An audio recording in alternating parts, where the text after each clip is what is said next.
Hello and welcome to DCP Live episode 334, I think.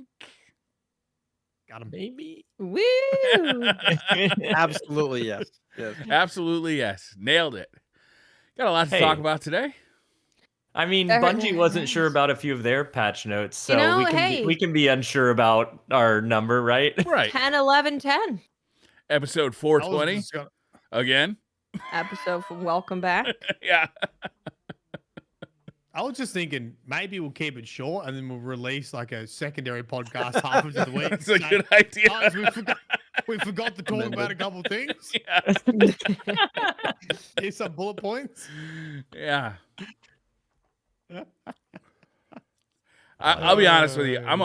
First of all, Mylan, is that a PlayStation behind you?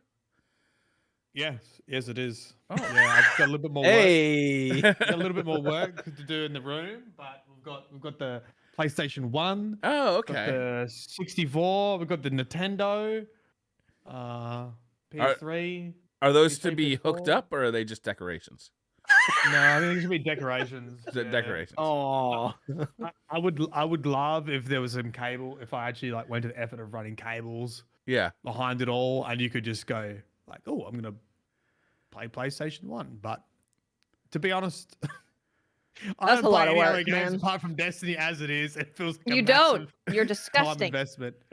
Disgusting. I know. Disgusting. Get out. Sure, Briar could map all that out for you.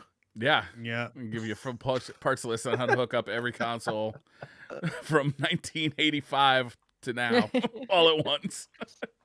Do you have a cool like cabinet where everything's hooked up? There's nothing cool about it. But yes, everything is hooked up.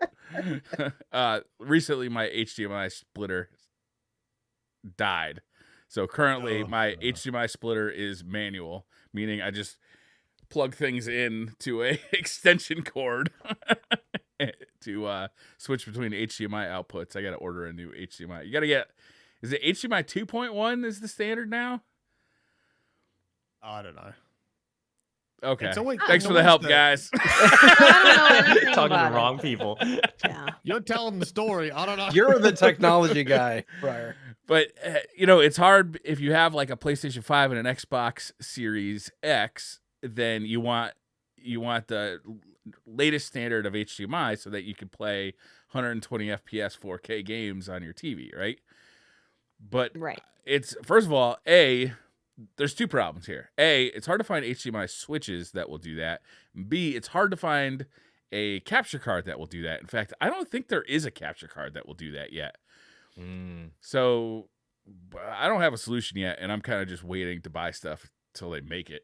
So everything is just kind of, I have an HDMI extension cord that comes from my capture card, and then I manually plug in all my HDMI devices to that because I've got That's a solution for you. Yeah. Play Destiny, mate. yeah. There we go. But this is the problem because when I randomly play on PS5, because my setup for playing on PC, any PC game, is that I have it going to the capture card, but I also have it going directly into my monitor. Yeah. But for PlayStation 5, it's going from capture card to monitor. So I'm limited to the FPS of the capture card. Right. Which So is a I don't get bummer. to take Yeah. advantage of the 120 FPS in the Crucible. Right. And how Mhm. cool does YouTube takes 120 FPS. So if you record at 120 FPS, you can upload that to YouTube. Twitch, not so much. I'm pretty sure they take, 480p at 30 FPS still? Yeah.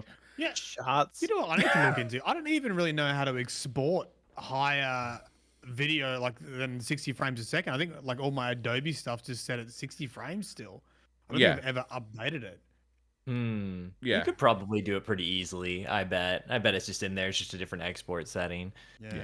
There's a secret too. You could record in 60 and then export to 120, and the people that are watching it thinking it's 120 and it's Oh, not. no. No good. It does this like frame blending thing when you do that. That looks really Okay. weird. It's like, remember how TVs used to have 120 hertz mode and it used to like smooth everything out and make it look like a soap opera? I hate that that's still a thing, that hasn't gone away. It drives me crazy. Yeah. I haven't seen it on a new TV. I started buying OLED TVs. Maybe it's still a thing with LCD TVs. Is that I feel like you just go to a family member's house, like a Oh, distant yeah. relative, and you know you're gonna have to deal with it there. Why does this movie look like General Hospital? What is going on here? I was at a friend's house. There was one holiday something, and they just invited us over to watch one of the new Star Wars movies, and we were like, yeah, sure, And we went over there, and it was playing in one of those like, interpolating the frames and adding extra frames in between of that smooth motion effect. And I was like, guys, I'm literally getting sick. I have to get into your TV, into the setting. I was that guy because I just could not, being a video editor, staring in front of a screen all day, looking at correct frame rates, and then going to that. I was like, guys, I can't. Like, I'm literally going to be sick if I can't change this. And they were like, we didn't even know that was a thing. Thanks for showing us. Lord knows we don't have to make any of the new Star Wars movies even fucking worse either, right? Like the baseline is already so low. Mandalorian though, season finale. Yeah, this that's week. pretty good. Oh, I haven't seen the season finale yet. I haven't How old caught is up it? yet. Because we're just, oh man, it's too many things to watch. And Ted Lasso, when Ted Lasso is out, I'm watching Ted Lasso. Yeah. Ted Lasso is getting watched. Ted Lasso, I think, might be my favorite show on TV. It's just, it's just so wholesome. You come away feeling good and happy and like there's good in the world. Yeah. Yeah.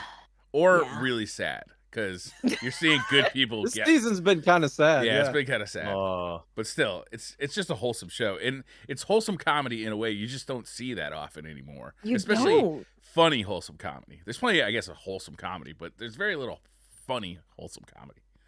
Yeah, Ted I feel like the Lasso best nails it. relationship. it's Yeah. great. I feel like the best relationship in the show is the two coaches. Yeah, that it's came from funny. the US. They are very funny. I love it.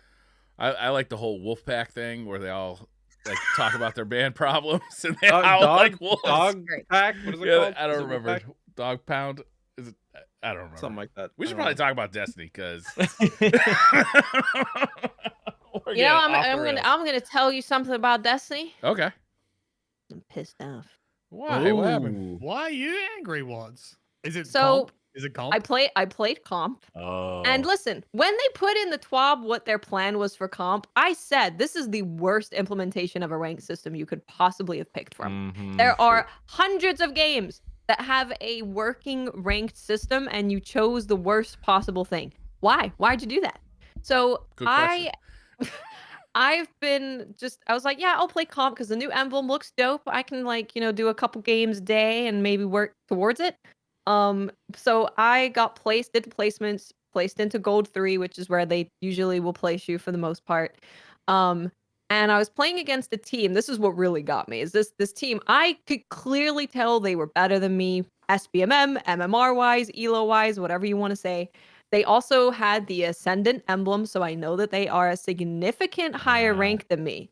We won 3-2. Long game, difficult game. I was like, oh, I'm gonna get like 400 points, right? I'm gonna get so many points. I got 5. No. 5 points. For beating Ascendant people? What? Yes, as a gold 3 player.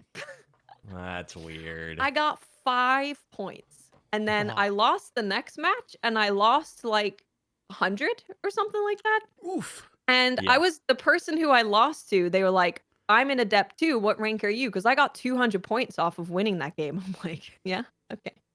That makes sense. That makes sense that you're a higher rank than me and you beat me as you should. And you get more points than I do for beating a team that I wasn't supposed to beat. Yeah, Feels it's bad. not That great. whole, like, It's that such whole, a like, bad cat- system. That catch-up system where they rank you so. Oh, but they're already ascendant though, because That's not in the game yet, Miley. That's not in the game yet. Yeah, that's what I want. The That's system what that I'm it looking should have forward been? to. Yeah. The system, because I was talking to someone about this and I was like, yeah, so they're going to be putting in that system where you're going to like earn a lot more points to get to where you're supposed to be faster in the upcoming update. And they were like, wait, that's not how it is now. I'm like, no, it's not. I don't know why it's like that, but it's such a bad system for you to be gold playing against the top ranked players. And it's like, so am I supposed to just play the top ranked players the entire time? Is that and gaining 5 points when I win? It just makes no sense. Is it still based on connection then? If it's not putting No. ranked It's people SBM. together? It's Yeah. okay. Yeah, it's super unfortunate that we have to wait a little bit longer for any new changes that they talked about, like the one where you will match people within your rank before you can move up. Because I'm super excited to jump in there, but then just like you, Watts, I saw the emblem and I was Yeah. like, oh, I kind of want to do it because it looks so good. And then you jump in there and same experience. It was like it placed me in gold 3, even though I went up a rank last season. The max it can put you at is gold 3. You have Right. to go 2 ranks up before it will place you somewhere higher on your next season. And so I didn't do that because I hated the system. And now I'm stuck at gold 3 again. And thinking about the grind that I even tried to do last season, I'm like, no, I'm not. Like, I'm not gonna play a bunch of games against Ascendants, like you said, Right. and every once in a while get a few points and then go down 100 points. Why? Yeah, I'm playing against people that are higher ranked than me. A lot of them I can tell that they're generally better than me as players. I pull out a win, a miracle win, and I get nothing. So it's just like it's Well, it's That's crazy. harsh. You're all. I can't even get a game. Be thankful you can get a game, okay? Because I play off-peak Australia times. Ain't nobody playing. I'm If it matching makes you the feel same any team. better, Mylan, I can't get a game in the new connection-based matchmaking playlist that doesn't say it's Oh. connection-based matchmaking. Yeah, I couldn't get a game in the connection based. I went into zone control and It's crazy. 3 people in there. Yeah. Literally, I I had think there's to, something going I- on. There There's has to something be that's something sussy, going yeah. on. It feels Right, very okay. strange because first of all, it feels, I don't know if it's a bug or an oversight, but so normally they'll list in the playlist like matchmaking favors connection, matchmaking favors skill, but Mm. it doesn't even say that in the connection based playlist. So there's nothing there separating it from all the other playlists in the description. And with it being connection based matchmaking, you should find matches faster. Yeah. Way Really faster. fast. The connection's too strong. Is matching you to your neighbors. There's no one yeah, else. yeah, it's super strict connection-based matchmaking. Must be within 2 doors. Lives in the same postcode. I'm glad that y'all are confirming this because in my matches at first, I was playing against I would start a game and it'd be against 5 Ascendant emblems. And I was like, Oh my well, God. I guess it's just all the sweaties coming to this playlist because they know it's connection and because it's called, I have a big gripe about this, but it's called Relentless Yes! Rotator instead of too! Quick Play Rotator, which is what it's It should supposed be to called the be. chill zone. The Yes. zone of chill. The Exactly. funky zone. Not relentless. Relentless just makes it sound hardcore. And then on top of that, it's a small icon. So it's doing everything it can to tell casual players, don't go to that dark area over there, Exactly. I totally agree. So anyway, I thought that that it was just happenstance. There's just very few people. Jay's got his dark side going on right now. There were just very few people going into that playlist. And then to have y'all confirm no, maybe there's something else going on, because if you're not getting games, if you're only Right. matching with 3 people, there's clearly something going on. It's supposed to be connection based. Connection should be fast. Yeah. It straight up should be fast. Okay, and if it's happening, are you guys playing in peak US times? So Yes. Yeah. yeah, you should be getting matches. So maybe something's going on there. Either that or all the population's so low, and this because they've split up the population again with the. Well, this is the thing. I was like, man, it feels like I'm playing a game with 1,000 people who play it. But this is the most people who have been stepping foot into Crucible in a long time. Yeah. Hmm. I will say my experience with it, I did get games unlike y'all. It was just I noticed there were sweaty people in there, but Yeah. it didn't feel quite as oppressive as the normal quick play lobby used to be for me. Even though those players were in there, I think everybody was just there to have a good time, and I didn't face immortals 24/7 or anything like that. It Oh, was a that's good. variety of weapons, which was really nice. So I don't know what's going on. I hope to see, especially for y'all, not even be able to get games and only a few people in there. That shouldn't be happening. And I hope that I'm surprised actually that there wasn't a mention of what's going on here other than that it exists now. Right. And it's funny, Lego, because there's been people in my community who have been saying that when they go into that connection-based matchmaking playlist, that they're only facing Ascendant. Mm. Is it connection-based matchmaking? I don't know. Well, I mean, Based on the but matchmaking speed and the sweatiness of it? Well, but here's the irony in that is like maybe better players go into connection because they want to have easier Right. lobbies, but then all the good players go into connection, and then all people that are trying to get better are going into the SMM because they want to face people on their level. So That's you what happened to just get Quick Play, pasted, right? See, I would think that, yeah, if it wasn't for the connection speed, the amount of time it takes to get a game, to get a that's what get a makes me game, be a little bit like something feels maybe a bit off. Yeah. yeah. So I have no idea. Well, Has I'm glad anyone- things are looking up in the Crucible. Well, outside of the Crucible, all those PvE changes hit on Tuesday for Yeah. auto rifles, hand cannons, like Yep, all the yep, weapons we yep. normally don't use. Have y'all played around with that at all? I used what's the exotic auto rifle? The Is it Strand one. Quicksilver? Quicksilver Storm. Quicksilver feels Oh, really yeah. nice. Yeah, Yeah. in general. Does it really? Yeah, I used Quicksilver for I think it was a GM actually. Felt pretty nice. Nice. That's about as much as I've played around with it, to be honest.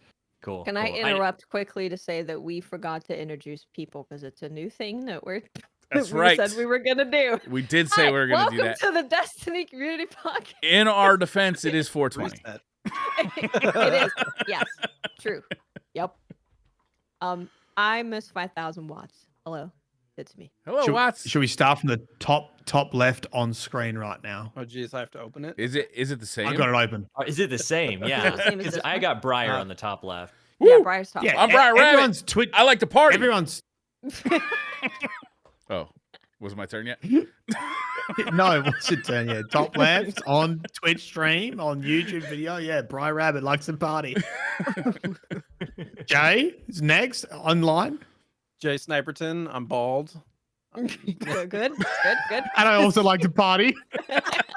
That's my thing. I like to party. You can't take my thing. Lego. I'm the bald one. Yeah. I am Legola Flash, and I like to Crucible. Crucible. It's the opposite of party.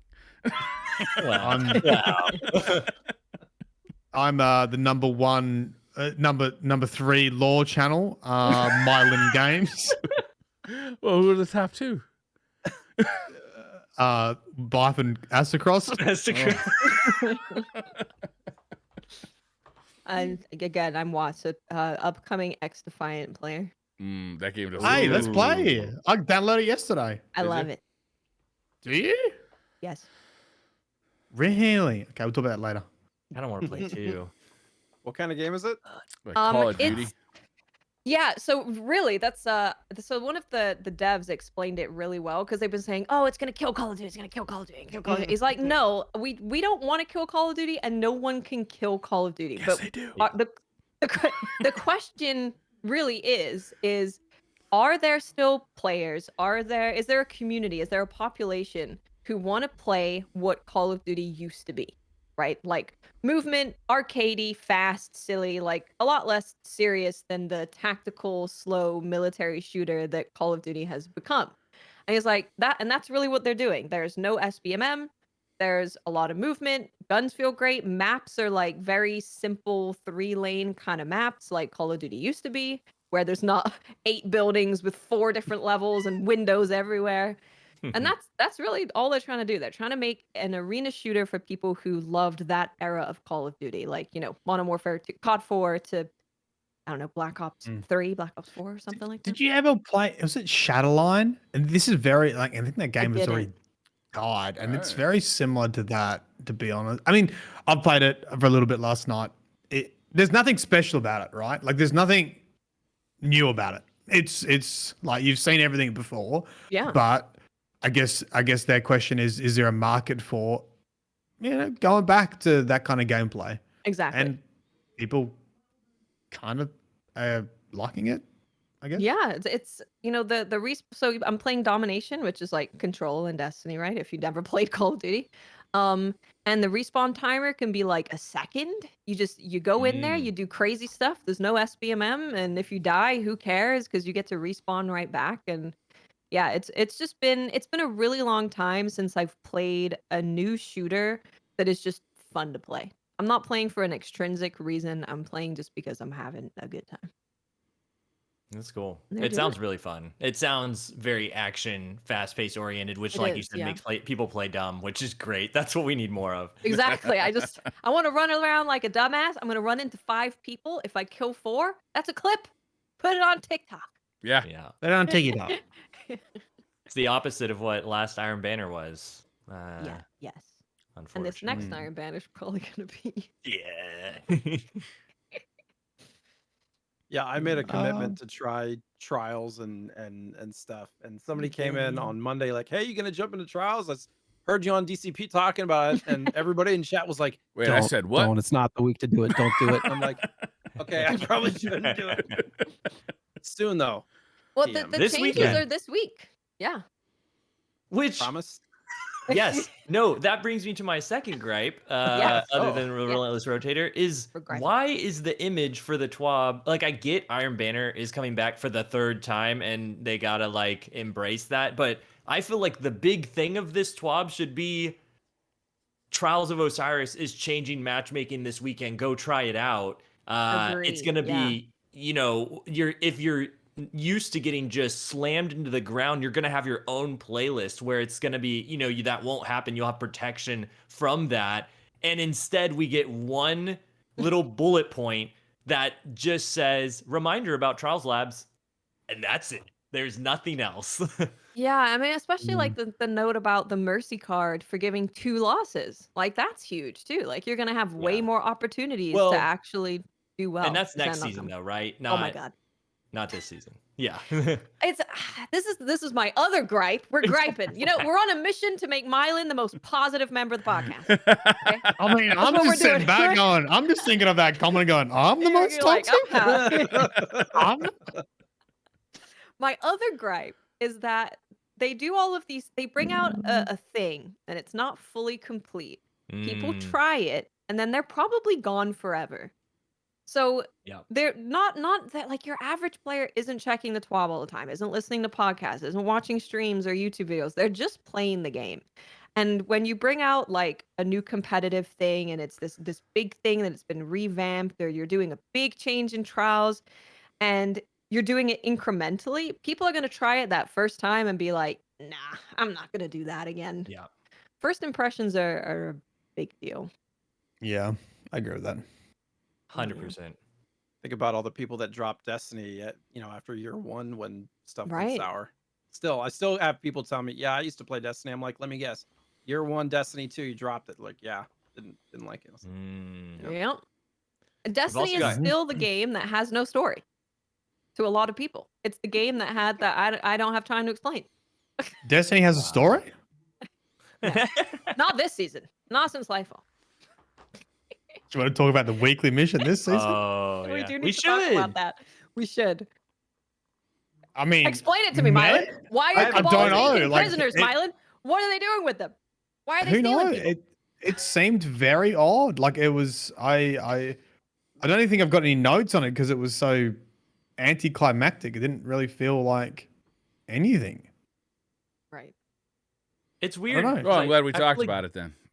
Bungie has been really good in the past about having, at least I feel like the past few seasonal stories, there's a climactic ending that is more dialogue heavy and like character driven, and this one was purely action driven, but not like a ton.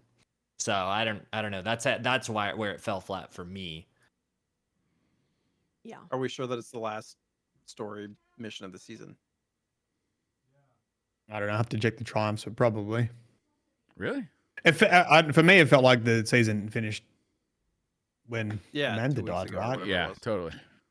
Or the week after, at least. And then this was like a revenge mission on the pyramid ships, but you didn't really get any information to still why they were capturing civilians or Right. anything like that. Like the whole mission, like the whole season's been about rescuing prisoners that the Pyramid Fleet have been capturing, but I don't think we know why they were doing that apart from just, I don't know, causing trouble.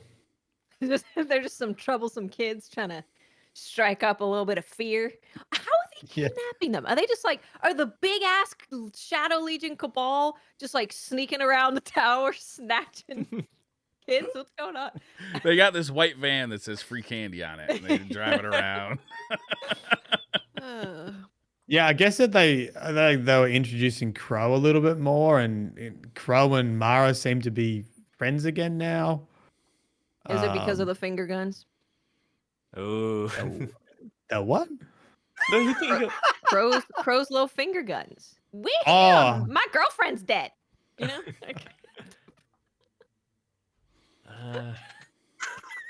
It's unfortunate because that's like the tone coming from Lightfall that a bunch of people hated, and then we got Crow finger guns after that. So beefy. I'm so beefy, baby. Beef. I really expected something to go wrong on the mission. Like I really expected someone to die or the mission to go wrong and us find out some alternative plan, but it was kind of just like a pat on the butt, like GG, we did it at the end, and that was it. Yeah. I was really excited for this season, like the story wise, and I'm pretty disappointed at this point by like kind of how this all went down. Like this really felt like it should be like really like kind of like a big moment. You know, we're gonna confront the witness, we're gonna do this, we're gonna do that. Like we're coming to this like the end of the saga of Light and Dark, and you know this is just kind of, it feels like it started off kind of on a bad note with the campaign with like some real weird stuff, and just as like the seasonal stuff is just kind of like spiraled out of control. Yeah, I think it started off very strong with just the character list, because I think everyone enjoyed Devrim and Amanda, and it was sort of like, these are great characters that have been in the game for a really long time, and they haven't really got a huge amount of screen time. It's really cool to be running missions with them, and then it didn't really evolve from there. Really, it just, you know, Yeah, that's a stayed really good stayed point. the same. Then killed Amanda. Then It stings extra hard, right? That a character who is just kind of getting more screen time again, and one that's been in the game since the beginning, is lost in this season. Yeah. And yeah, it doesn't seem like it has like an overall like plot to it, apart from just pyramid ships stealing. And even like the previous seasons that always release with an expansion do generally add something. Like season of was it Hunt? That was all about like Xevious increasing Xevious presence in the cryptoliths and like the corruption of the Elixir and stuff like that, all the other enemy races. So I have a theory about the kidnapping. Okay. Are the Shadow Legion kidnapping civilians to keep us fighting so Xivu Arath can keep getting stronger? They're just like, just nab a couple kids. Keep oh, that's a good theory. Yeah. You write that down, Mylan? Write it down. Write it down.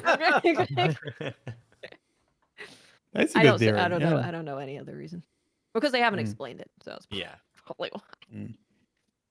why. So considering there hasn't been much going on in the seasonal story, I have, created other YouTube topics. Next video is on the Cloud Arc. If you guys would like a Cloud Arc exploration. Yes, I would. Because I just picked the next topic, which was like, what happened in Lightfall? What was that about? Because I think the Cloud Arc's really confusing if you just play the game and don't actually read any of the lore, just like the Veil was. Like, what is your understanding of the Cloud Arc? Let's do a quick test. I feel like my understanding of the Cloud Arc was a easy way to keep from having to have civilians in Neomuna. By sticking them in the virtually system. Yeah, it was just an excuse. We'll make up this reason. We'll call it the, I don't know, Cloud Arc. Sure. Oh, I get what you're saying. And that way we don't have to put civilians. We have a reason there's no civilians in this city that was populated until just moments ago. Copy that. Okay, anyone who's not critical of the story. It does seem like a big just storage drive of all the information of all these people, but it also projects their image and lets them move around apparently because you can see their images around town. Like, Yeah. and so that's what it is to me. But also when I play, like when I think back on the story, they say Cloud Arc and now I'm forgetting the name of the other thing. Like so frequently, Veil. the Veil, the two things we don't know, they're so intertwined in conversation all the time, and they're not separated much in those conversations, and so they kind of just blend together. And I'm like, they're the same. Like it feels like the same thing sometimes, even though they're supposed to be different. Yeah. So there's actually some really cool lore about the Cloud Arc, which you don't get access to unless you go and read either the Cloud Trotter book or the Last Days book. And you don't really have a good understanding of the origin story of exactly who made the Cloud Arc in the first place. You just sort of know it's linked to the Veil. It's sort of powered by the Veil, which we don't understand. So that makes that confusing. It's a link to the Vex network. You know, you have the strike mission where you, or is it part of the campaign where you go in and the Cabal are like planting bombs, and if they blow up the Vex nets, then it like impacts the Cloud Arc. And so that's one aspect that's probably the least amount of information about, is like the origin story of the Cloud Arc and who made it. I think I draw it down to most likely the Vex researchers like Mayas and Daresh, like the founders of Neomuna, who had the Vex the AI infused with like Vex tech, created it. And that would make sense because the Vex researchers have like explored the Vex network before as like digital people. So, it probably has some origins there. But then what the books do give you a lot of information about is like the logistical process of getting people into the Cloud Arc and like what it is. And it essentially is like, it is virtual reality. It's Ready Player One, right? Like they go in. The difference is it's like Ready Player One, but their bodies are put into hibernation. They call them cryo, but it's not technically like cryo. Like there's a whole lore entry that says it's not really cryo, but they get their bodies put in like in slow metabolic states, and they still need to be fed and all that kind of stuff. That's why there's the lost sector that has the like food production. And there's a funny lore card where the teacher's trying to explain to the kids what's happening. They're like, oh my God, I'm going to poop the bed. And then they're like, oh no, they're like sleeping pods that will like manage your bodily weights essentially. So apparently deep underground there is, and I think there's like 5 million like people of Neomuna, if that's, there was a reference, someone like a politician, like a in the law was saying like 5 million souls or something, like, or 5 million times over. So I don't know if it was like metaphoric or if he was actually talking about the population of Neomuna. But they all voted on it. They all had to vote on going into the Cloud Arc and being basically put under, and then transfer their consciousness from their sleeping physical bodies into the reality, into this virtual reality space. And when they get there, it is like Ready Player One. They start off in their like normal body avatars, and the like landing zone is an exact replica of Neomuna. But they can change their avatars and they can explore this virtual space, and they can create classrooms and keep the kids learning and all that kind of stuff. What makes it confusing is they can also project themselves into the real world, which is why you see virtual citizens, which doesn't make any sense if you actually don't read the books. It's like, I thought it's virtual reality. Like, how come they're like in the real world? Like, it's more like augmented reality or something. Like, what's going on? But they're essentially sleeping underground, minds in the Cloud Arc, and then also there's technology to project them into the real world if they want to. In this case, it was part of that. They can also control robots. They can pilot frames in the Cloud Arc. And there's a whole bunch of stories about essentially groups of people that don't want to go in the Cloud Arc, and they refuse to, and it becomes mandatory. And essentially they like arrest them, and they give them the option of deep cryo. They go like, you can either go into the Cloud Arc or you can go into deep sleep. So it doesn't really feel like an option. And this is sort of part of the dark history Do you want to be sleeping or frozen? Yeah. Do you want to go to sleep and we'll wake you up when we wake you up, or do you want to go into the Cloud Arc? It's weird. 'Cause Wow. I thought that, like, I'm glad you explained it right there, because I didn't realize the whole food processing thing beforehand until you said that. I was like, oh, okay, because they actually have their bodies there. I thought it was more like they literally like got rid of the bodies, and it's just their mind in the Cloud Arc. So I'm glad you said that. Yeah. So if they die in cryo, they also die in real life too. So they've got to keep their bodies alive, and obviously, if the Cloud Arc goes down, they also die as well. So it doesn't. And they did this and in the threat of the pyramid ships. And you don't actually know, like, it's not actually this current threat that they did this. It's actually a time previously that they started this process, because it takes a long time to get people into this system and like into the pods and all that kind of stuff. Yeah. So it could have been Season of Arrivals. It could have been earlier that they realized this. It is definitely within the last 10 years, because there's a law entry about Rohan being a Cloud Strider, but they're not in the Cloud Arc yet. So it's got to be over Rohan's lifetime, and likely towards the end rather than towards the beginning. Makes sense. As the next video, better like it. Yeah, don't forget Taint Scratcher Unitas. Taint Niters. United Taints. Excuse me? United Taints. Friar, excuse me? Brian, as the teacher of the classroom for that segment, I've noticed you were I almost said jerking off. You were fap one out real quick. mucking around. There will be a test. It will be on when there's smoke coming when you're jerking off. When you start talking about Cloud Arc, man, I just get so turned on. Oh, they'll be on the finals. Is that what you say? Be on the finals. 100%. I caught all of that. 100%. I had Brian was doing a live cloud demonstration. It's Cloud Arc for the visual learners. Right. Yeah. Visual Copy learners. that. Couldn't get the arc part. He got the cloud though. Takes a few minutes for the arc to hit.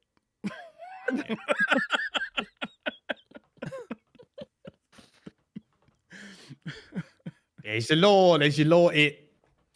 Thank you for the happiness. Now back to being angry. Strand build. So there.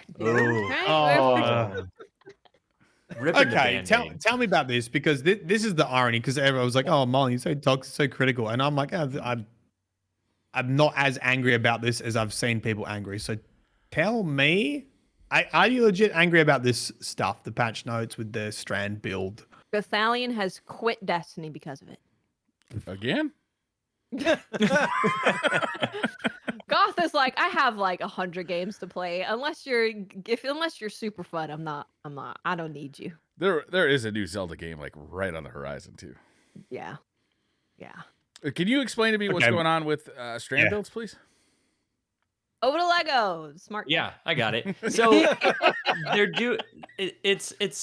it's unfortunate, because we've talked several times on these episodes about how fun Strand is, and they're basically just taking away some of the build potential here. So one of those things is, I'll just read the bullet points from the resolved issues here, because that kind of goes over it. But when the mods Ashes to Ashes and Hands On are equipped at the same time, players will only receive super energy from one of the mods when killing an enemy with a grapple. When these mods are individually equipped, they will work with the grapple melee. So basically, Ashes to Ashes and Hands On in PvE specifically, if you had both of them on, you were generating like twice the amount of super energy. So it was like a good way to run Strand using the grapple with the grapple melee. And then on top of that, this is the big one to me, because I use this in PvP even, is the grapple kickstart will no longer activate when using a grapple point, which is the arms mod you can put on. And when you use your grapple melee, you can just grapple to your grapple point 3 times and you'll immediately have your both grapples back. And so they got rid of that, which is very unfortunate. And then on top of that, the mods Firepower and Heavy Handed, which are the ones that make an orb when you get a powered melee kill or a powered grenade kill. This one will only spawn 1 orb of power when you kill an enemy with the grapple melee. And so when these mods are equipped individually, they'll each work with the grapple melee, but when you have them together, it's not going to work right. So I mean, the overarching thing was that grapple melees were counting as both like a grapple kill, a grenade kill, and a melee kill. And if you had mods on, you were basically benefiting from both melee and grenade mods, and they're sort of stopping that now. And obviously that impacts grapple strand builds. Right. I think for me, my reaction is I don't think Strand grapple is the most powerful it's build. Like, Yeah. is it like, do you know, like I don't know if this is gonna kill my builds, and I'm definitely not like I've seen people saying I'm quitting Destiny up. It's like that's not my reaction to it, but it's like I do think there are a lot more powerful builds that haven't been touched in a while, and it feels weird to go after the new kid. People just swinging around having fun. It feels does. odd Let to people go play with after. the new toy, nerf it later. Right. Yeah. This is the thing, right? Is that no one is really using super powerful strand builds anywhere where it's like, this is crazy. So I understand that a lot of this is probably wasn't intended to work the way that it does. So they're just making it work the way they intended it to work. But considering that people were using strand because of these unintended ways of working, Yeah. when you take it away, it's now it already wasn't the strongest class for you to use in PvE or PvP. Well, So it's I don't weird really though because understand it. suspend is very strong, and It is. because I was sort of having to think of this today. Like suspend kind of is end game, and it is incredibly strong. But like grapple isn't. Mhm. Yeah. Like, grapple Yeah. melee is like you're not really doing that in GMs. It's very risky. And it's not strong, but it's fun. And so it's literally the Yeah. anti-fun, like they're taking away the fun parts of it. The parts that previously you didn't have to think about. You just grappled and you're like, oh, well, I'll have it back in a second. I'll just double grapple, whatever. And now it's like, well, I have to think instead of just have fun. And I don't want to think with this stuff. I just want to do the actions per minute that we've been raving about and have fun with it. So that, and not only that, but if you just take like something like the grenade kickstart specifically, there are ways like around this that just make it extra steps to do. Like you can still shoot out your grapple for if you cancel it within 1 second, you'll make the grapple point and it'll only extend half of your grenade. And so you just do that, and then it'll take like half as long to get your grenade back, and you just grapple to your grapple point for free. So it's like extra steps. I don't want to have to do that every time, but now I'm forced to because grapple kickstart is kind of gone and there aren't these easier ways to manage it. So it's just like a ton of fun taken out of the game. And like you said, it's not the strongest, so why? That's the thing, right? Is that you have a lot of classes who are doing things a lot better, a lot easier than the whole grapple melee situation. That it just feels like now wasn't the right time to hit it. Yeah. And maybe you hit it at some point, but it just kind of stings where you've got this new toy. People finally made these builds that they really like. They're having a ton of fun, and you're hitting the fun thing before you hit any of the super strong stuff that's way stronger than grapple melee. They do tend to like to mess with our movement tech, it seems like. Anything that increases movement speed, makes stuff move faster. Historically, they've kind of nerfed that, but they usually give us more time with it. So it is interesting for them to nerf it this quick. Sure. And it's so weird and like reducing the orb generation. I don't know about you, but there's just orbs everywhere because everyone's making orbs. It's the only thing you make now. Like I never really felt like an You extra can only orb was make one breaking the orb, game. Mylan. One, not two. One. One. And it's so orb. easy to make them on other stuff. Like if you're using Hammer Titan with the solar like hammers, like you use Literally the every same mod. every hit is Yeah. And know? you So get why are every you hit, limiting it and you here? get your hammer back. Yeah. 100%. Or you can That's share it with others. silly. That's silly. I don't get it. Oh well. All right, next angry thing. Yes, let's move on. What else can we get upset about? Terminal overload. Terminal overload chest nerf. I know that Bungie historically, so okay, if you don't know what was going on with terminal overload somehow, you could do terminal overload and you could finish it, hit up the chest, leave the area, come back, grab the chest again. This was good for loot, and it was also great for leveling up your weapons. Very, very good. After weapons. historically, Bungie has eventually like gotten rid of these kind of things, but my problem is that people were doing terminal overload because they could do this, and taking this away so far into the expansion and into the DLC, it's gonna just make it have less people doing terminal overload. It's the only And thing it it's going to takes a achieve. long time to It's a do it. long thing. Terminal overload is Yeah. long. It's really long. So now you only have people who are doing it for like what, a mission, or they're trying to get a gun and they're like, "Oh, this is taking frickin' forever. I can only get one drop." You're not going to have any of the people populating terminal overload who are just doing it to level up their weapons because it was a great way to do it. They're going back to Shiro G. So instead of, populating this thing in the game, they're going into their own instance and leveling up their weapons that way again. I don't think it was a great idea for populating terminal overload. It felt like 3 chests was the correct amount of rewards for the time investment. Yes. Seriously, yeah. I agree. And it was kind of nice to actually play the game and have an opportunity to level your crafted weapons without it, like, without feeling like you needed to go into Shiro-chi. Yeah. What problems does this solve from a designer standpoint? I'm nerfing this. Increased game hours. But we're not going to play now. That's the problem. That's the thing, right? Like you said, it felt like the right time investment. And now that we've had that, no one's going to do it unless you want a very specific thing, which, let's be honest, the weapons that are in there aren't that great compared to the rest of the ones you can craft in the game. You got the SMG, the shotgun, and the LMG, I think. And the LMG is kind of interesting because it's Strand, but the SMG just pales in comparison to Immortal now. Like, there's no chance for it. And then the shotgun, there is a very gross thing I discovered where I can max the range and handling out to 100 for a rapid fire, which is crazy, but still, like, no one uses rapid fire shotguns. So what is the reason you would want to go in there?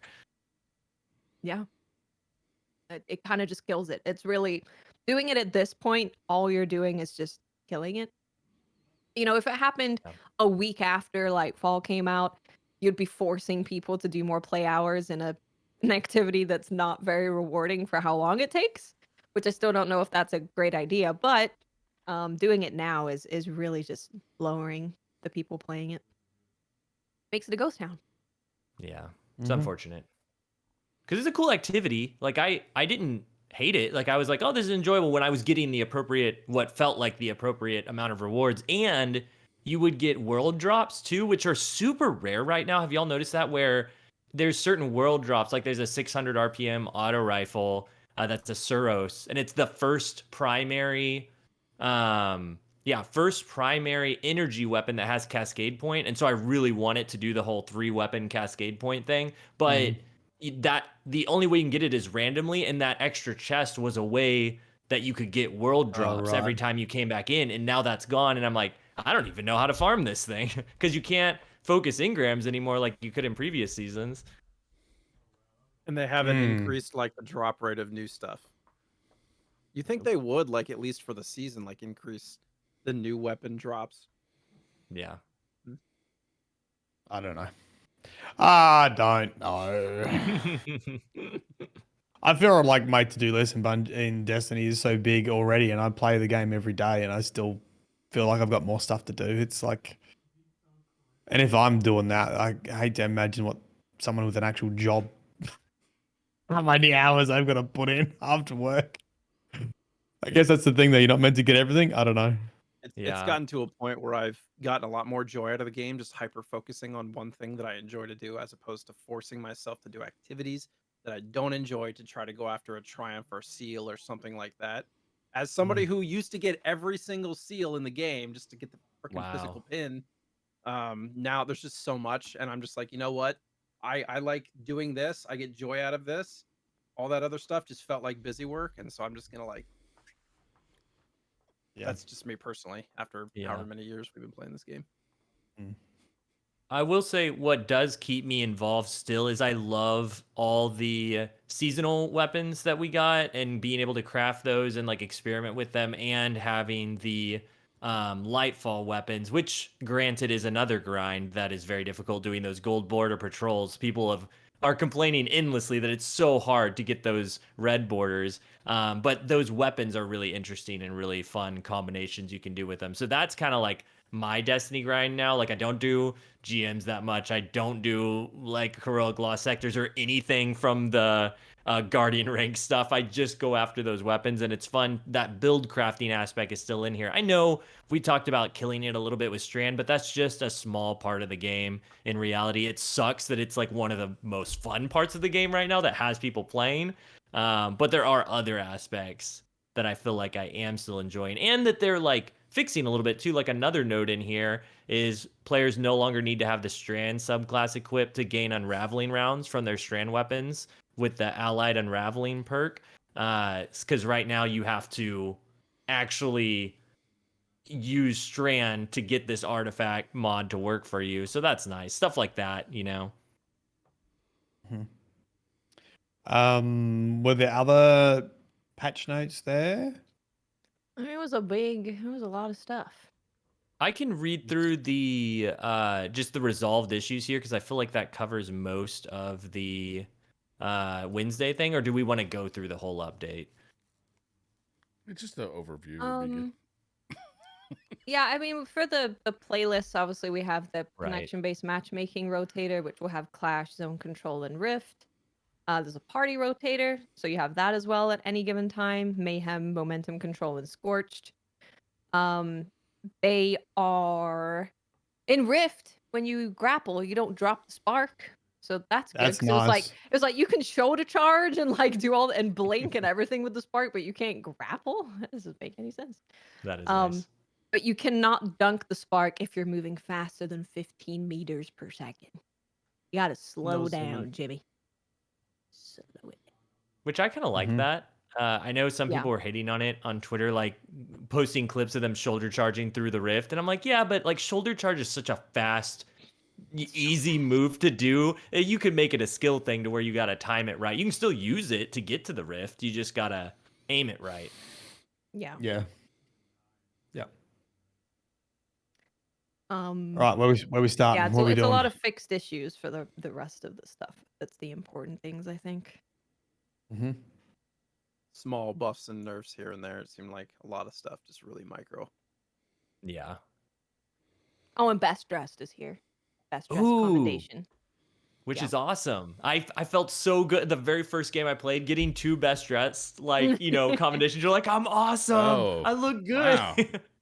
I now actually do think about a commendation I'm giving because I'm like, is anyone on my team looking good? Okay, you look great. Interesting. Yeah. Nice. Now let me see the enemy team so I can give them a best dress. Hey, I see you over there. I need to see them. I do need to see them. What else we got this week? Are we gonna go to the TWAB? But where are we at now? This is the hard thing because they release like there's an accessibility TWAB, Yeah. There's a update patch notes, and then there's actual TWAB. But the actual TWAB actually summarizes most of it. Yeah. I do want to ask because the next part in the Wednesday thing was all the weapon changes, and I'm just curious if you fancied the Crucible. Has anyone faced any rapid fire fusion rifles? Because it was such a big deal on every Crucible YouTube channel, and I feel like it's like, it's about the same. I feel like if people are using, yeah, true. Like it would be the guy to run that stuff, right? I did test out everything, but I also was doing how other are they stuff. feeling?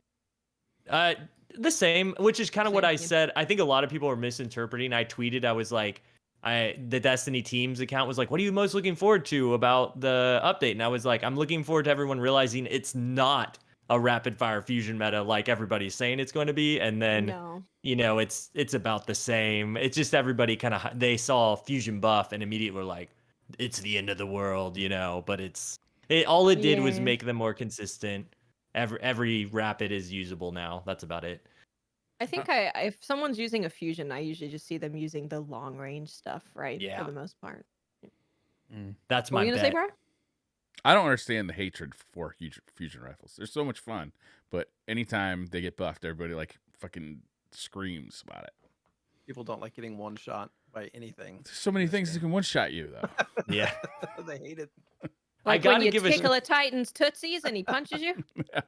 I do. I'm glad you brought that up because I just opened up I hadn't had a Discord in forever, and I just opened one up because I've been making all these fusion rifle YouTube videos for like the buff coming and what people are interested in running. And I was like, hey, I have this Discord open for like theory crafting and fusion guides and stuff, and I have more like it's like 2,000 people came in immediately and were like, this is a safe place to talk about fusion rifles. Like, I feel like if I talk about them anywhere else, I'm gonna get flamed. Like, yeah come on, like let's talk fusion rifles. So that's been cool to like see a community that's like open-minded to just like any part of the game. But I do get the hate. Like, it is frustrating for pre-charges specifically. If somebody is just perfectly pre-charging, it's hard to not get frustrated by that. It's frustrating, but I'm also like, yeah, fair play, because you've like, you've like identified where I am, you've pre-charged. Like, it sort of sucks. So I feel like I can't do anything against it, but I also like, I can't do it. So there's a skill aspect to it. So, yeah, well done. Okay. Nice. You want to run through the other weapon changes, or I think we pretty much covered them in previous episodes. Like, they just kind of go over stuff they've already done, like the Ikilos SMG change, that they fixed the crazy stability of that. They fixed Teraba, and they buffed Revision 0 by a crazy amount in PvE. I'm actually excited to try that out. A lot of people talking about that. And then the rest of it is just like Watt said, just a bunch of little addendums and ability changes, and I think that pretty much covers the whole Wednesday thing if we want to go to the accessibility stuff. There's a brief rundown of the accessibility in the TWAB. A lot to do with just color changes and like reticle changes, subtitle color choice, full auto melee option as well. How's that work? Does it you just hold the button down and just continues to melee? And that would be very logical. Okay.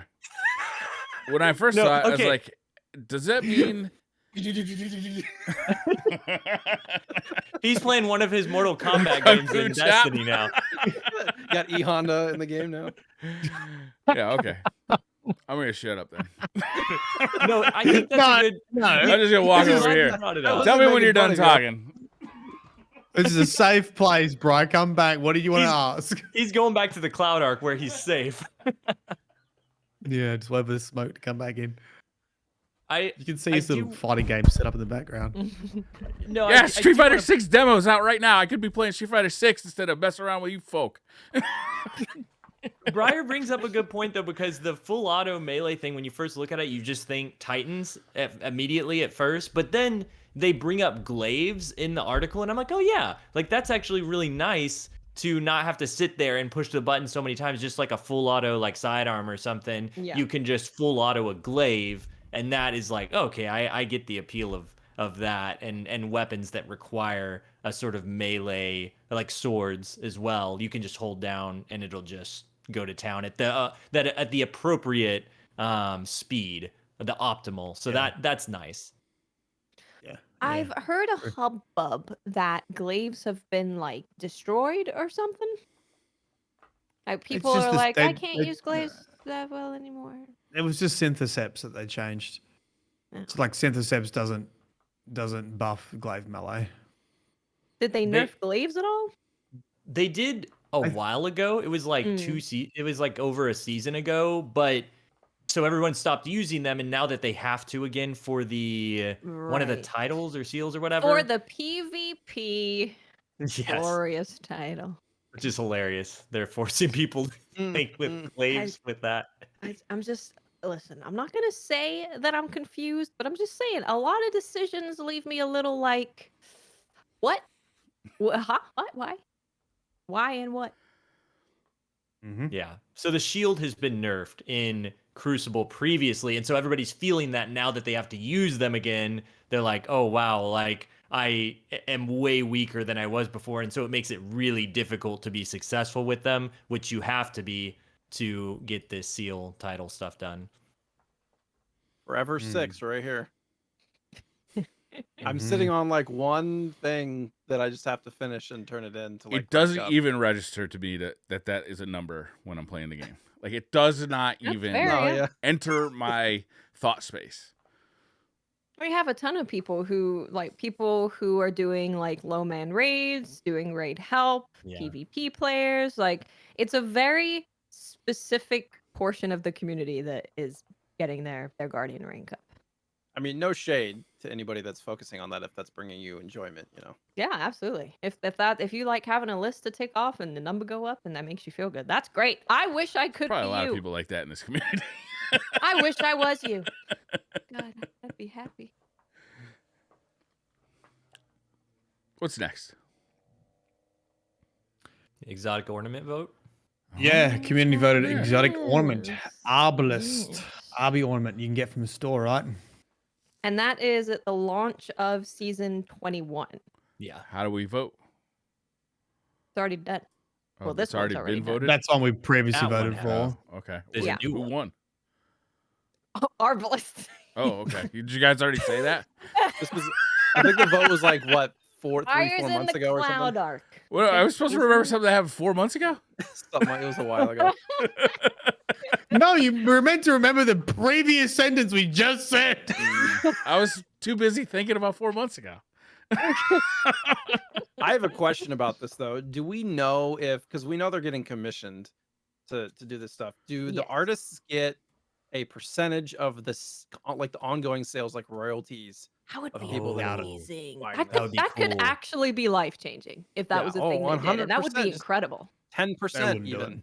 Something That'd be really incredible. That would be so good. 1%. They would get contracted to do one-off. Yeah, it's probably contract. Sure. That would be it. Because I mean, they're guess not going to you do would many know. of these. So Mylan would know, right? Yeah. Imagine if I had a percentage, or if I have royalties on the anthologies, I'll be shilling that every goddamn day. There'll be a book right here in frame. Have you guys heard the anthology volume 1? I respect this. Screw all these other ones. You don't need the other one. I would help you at every opportunity. I mean, in fact, I think I should get royalties when the goddamn Nutbush comes out. I mean, we haven't heard about that in a while. Where's the DCP royalty Nutbush extravaganza? Huh? Yeah, where's Chris? Yeah. You know Mylan's like, yeah, all of DCP, not this. At my brother's wedding, the Nutbush came on. Excellent. How come you did not take a video and send it to us? What kind of fucking friend are you? Listen, I have footage of Aaron to the Nutbush. Okay. And my dad's in the footage, and he's absolutely plastered. Excellent. And everyone else keeps getting better and better. Send it over. We have a Twitter thread just for this kind of thing. Is perfectly line dancing, and Dad is literally fucking out of time with every step. I see this as a great thumbnail opportunity. Where Nutbush? This is ticky-tacky. Yeah. There is a new vote, Briar. There's a new vote. Okay. So there is a new exotic weapon ornament vote, same as the other one. It's going to be commissioned from an artist to make this in the game, and your choices are Izanagi's Burden, Wither Horde, and Thunderlord. Wait, I thought Izanagi's Burden won the last one. Arbalist. Oh. No, he's triggering us now. He knows this. Oh man. What do you reckon is going to get it? Thunderlord. No, Izanagi's Burden. Izanagi's. Yeah. Has got to get Why? it. I could see Wither Horde between Thunderlord or Wither Horde. Because Witherhorde. Thunderlord is the hot weapon right now that people are enjoying using, and Wither Horde Thunderlord. people use. Best name of a gun ever. You forgot because it's so old. It's been with you now for a while. But when you first heard it, you're like, yeah, that sounds good. I'll take one Thunderlord, please. What do y'all want? I feel like Wither Horde has reduced in like use, even though it's obviously a great weapon. I feel like it's not as popular or mandatory as it used to be because of the tick with multiple people running it. It's just a grenade launcher too. You shut your mouth. It's a great gun. But What are you But gonna make also a triangle tube instead of a round one? Like that's just a big long tube. It's got good cosmetics already, right? Well, there It's you some good go. ones. You keep it that way. That's Let's that's get my point. Let's get Izanagi's or Thunderlord up in here. I think Izzy's too niche now. Like I don't really see many people. It's really so running. cool looking. Like That's it's all so that cool matters. though, yeah. It is cool, I but I I'm don't think totally enough with people you run that it. Wither Horde just has such great options now though, because even the base looks cool, and then the ornament that you got that season looks awesome too. So you've got multiple sweet options. Izanagi has like Cloud's freaking sword as an ornament. That is He's got a kinda Buster cool. Sword ornament. I would love. Yeah. I personally would probably choose Izanagi just because I'm more likely to use that just more in general in everything I play. Really? But I do know that. Well, I don't want to play PVE. I don't want to do it. I don't want to do it, Mylan. I can't do Oh, it. you're using Izzy in PvP? I was gonna ask if any would. of these were really being used in PvP. I would. With a horde is going to be used a lot in the next Iron Banner because that's how you kill bubbles. Oh, interesting. You go in there and you stick them with the Wither Horde. They die. True. But yeah, the ornaments sort of are forgot really about good for PvP. Izanagi. They are really, really good. So how do you vote for this one? That's a secret. I think I want to see Thunderlord. Usually to be emails. honest. It's email? Yeah. Okay. Starting April 20th, the community votes through email on which exotic to pick. And then the community artist creates 3 ornament concepts for the winning exotic. The community votes on their favorite concepts, and the winning ornament goes into production and is released in the game. Cool. Here's my question, because this is different than it was before. Before they had the 3 like completed, right, ornaments, and we chose based on which one we liked the best, right? Isn't that how we did it? Or did we choose? Yeah, I thought we already had.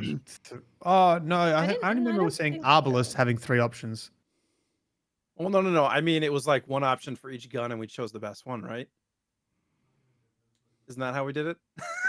I don't think I'm trying to remember so. because this feels different. I feel like we're choosing the weapon first, and then they're gonna make the ornaments, and then we have to choose the. No, I kind of remember seeing 3 different options for Arbalest, which makes me think that we already chose Arbalest, and then we got 3 concepts for it. Okay. Okay. I didn't remember specifically, so it's the same. Yeah, like 3 skins for Arby. Yeah. It's tough to know because maybe the ornaments would look better on a different weapon. You know. I don't know.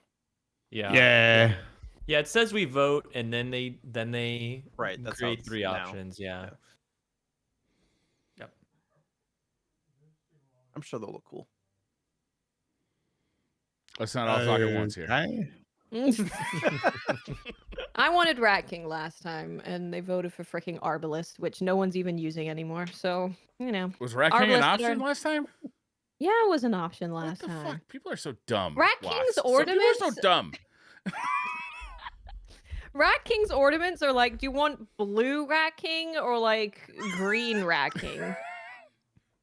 They don't Green. actually change the gun at all. They're not even. It could be like the bunnies, and instead of rats, it's bunnies. You have so many cool choices, but no, it's just blue or. I mean, when we voted on that, Arbalest was rampant in PvP. Wasn't it? It was, That's what I yeah. was gonna say, yeah.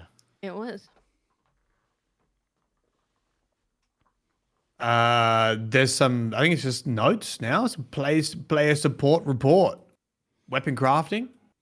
They've got some specific stuff here on sort of how weapon crafting works and how to avoid getting bugged out. Because when you craft something on the Relic of Mars, it takes like a copy of what's in your inventory and then it allows you to craft it.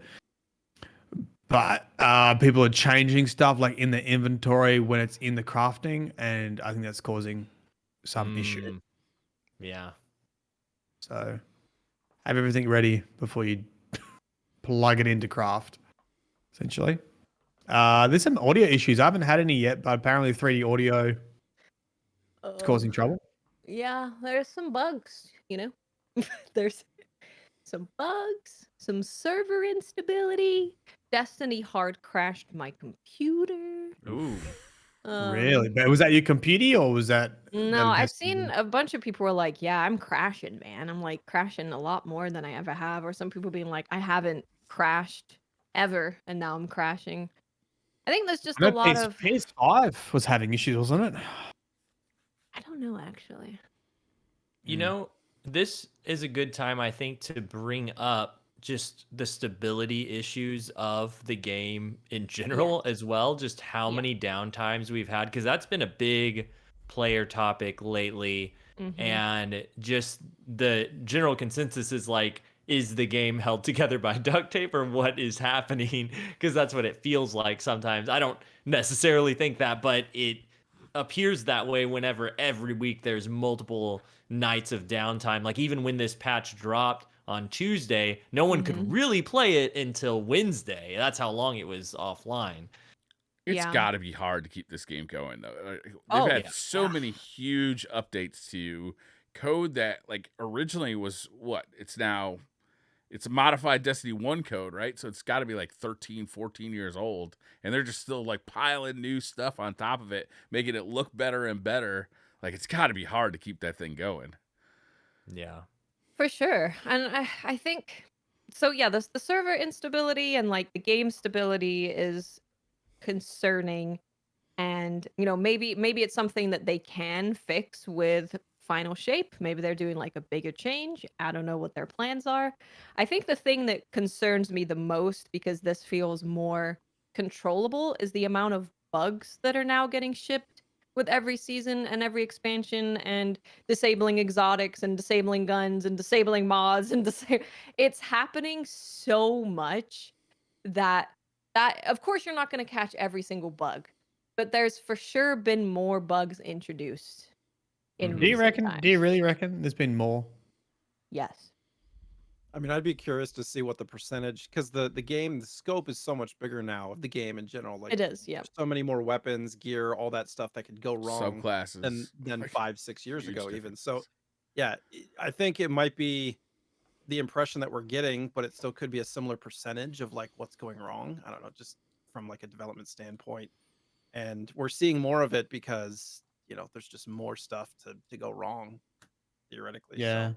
like I think it's probably more of the structural stuff. I think like downtime, audio issues, like those things are definitely concerning. Yeah. I think like mods not working correctly seems pretty like standard and expected for me when stuff like that's just not functioning as intended. But more of those structural things, I think, are probably the parts that, yeah, I guess you would argue has happened. Definitely been more downtime, right? That's for sure. God, you got to think this game has been around for so long. Like, there are many people who like began their careers on this game who don't work there anymore. Yeah, there are many people who like are coming in and they now have to kind of figure out this like game on the road. Imagine like trying to like dive into the Destiny code base like in year 10. You know what I mean? Like, it's gotta be like craziness over there sometimes. Like, I don't know. I don't have any insight into like the inner workings of Bungie. And if I did, I would spill the beans all over the place. and we also know that like their philosophy as a live service game from those dev notes was like, they got to get stuff out fast. Like they focus on it's got to get done fast, and we'll essentially fix it when it comes up. And I don't know if there's more bugs, but I feel like people are tired of like, but it's also expect like they add Strand, they add loadouts, they add new mod system, like all that stuff. So I sort of expect it to be broken. Mm-hmm. Do you know? But I think people are also tired because like it's sort of like we're just in the same rut where there isn't stability, because Bungie is constantly adding new stuff, new areas, new games, new raid, and it's a live service model. So I don't know if it's just like fatigue with the live service model and how hard it is to get stuff out, and that this is the reality of a live service model. Like it's just stuff's gonna be broken quite often. Yeah, the game's never gonna be done. Like, there's never a gold master, right? It's just constantly screwed with. You know, there is the flip side to all this too, where yes, it feels like there are a lot more downtime and maybe more bugs depending on how you look at it. But on the flip side, we're getting updates faster than we ever have before. Like stuff is mid-season all the time. We're getting mid-season stuff. We're getting weekly, and we're going down weekly. Strand like you asked. But that's the thing is we're getting weekly downtime because we're getting weekly updates to things. Maybe it's not things we like that, but we are getting updates to problems in the game or things that aren't supposed to be the way that they are. And so that comes at a cost, I think. And I think it's a good question to ask, like, is that worth it? I certainly like the updates, but I understand for someone who that was their only 4 hours to play that night, and then all of a sudden downtime is extended throughout the entire night. It's like, well, they're just going to go play something else, and then they get hooked on that game, and then they're gone from the community. Right. So it's a difficult balance. You always come back. I think the stuff that really hurts is every new season and every new expansion, when new exotics are added or something fun is added, you're like, I'm not gonna be able to use this for a month. Yeah, because they're gonna disable Yeah. it. Yeah. I find it funny for me personally, who just changed schedule, where I would stream in the middle of the night. Very little events happen in the middle of the night because everything happens like a reset if stuff's broken, whatever release, and then they have it fixed by the evening. And by the time I'm streaming or playing, everything's fine. And then I switch, and then reset happened, and it was like right during the time that I was gonna play Destiny on Tuesday. Yeah. And so I got to experience firsthand that level of frustration where I was like, well, we're sitting in the tower theoretically for 4 hours talking about AI nonsense because I don't really want to do anything else right now. Yeah. Those could be fun though. Yeah, I mean, Those yeah, are fun I things. pretty much avoid all the downtime. By the time I get up in the morning, like 7 a.m., it's everyone's like, oh my god, I haven't been able to play. Just let everybody get on. I'm like, cool, I'll log on right now. Avoided all the server downtime. I mean, When I streamed every day, I used to hit it like on the money every day because I'd start streaming like right at reset time. So if they did any update, it was always like, well, it's done. But now I tend to play later at night, so I never run into it. D1, they had updates like at 1 or 2 in the morning, which was great. Yeah. Just difficult. Well, not great if you were doing the updates. Yeah. And think about that too. Think about from, what was it like? Was it after Rise of Iron or was it Taken King to Rise of Iron? There's like this huge long period of time where there was no update to the game. Yeah. And that in context of what we have now is just crazy mind-boggling. It is insane. Oh yeah, there's a lot of content all the time. Yeah. Taken King was 1 year, and that was the only raid, and it was basically Taken King or Trials, and then there was like, they had the challenges come out for King's Fall and stuff, but that was it for a year. Yeah. King's Fall. Yeah. Wild.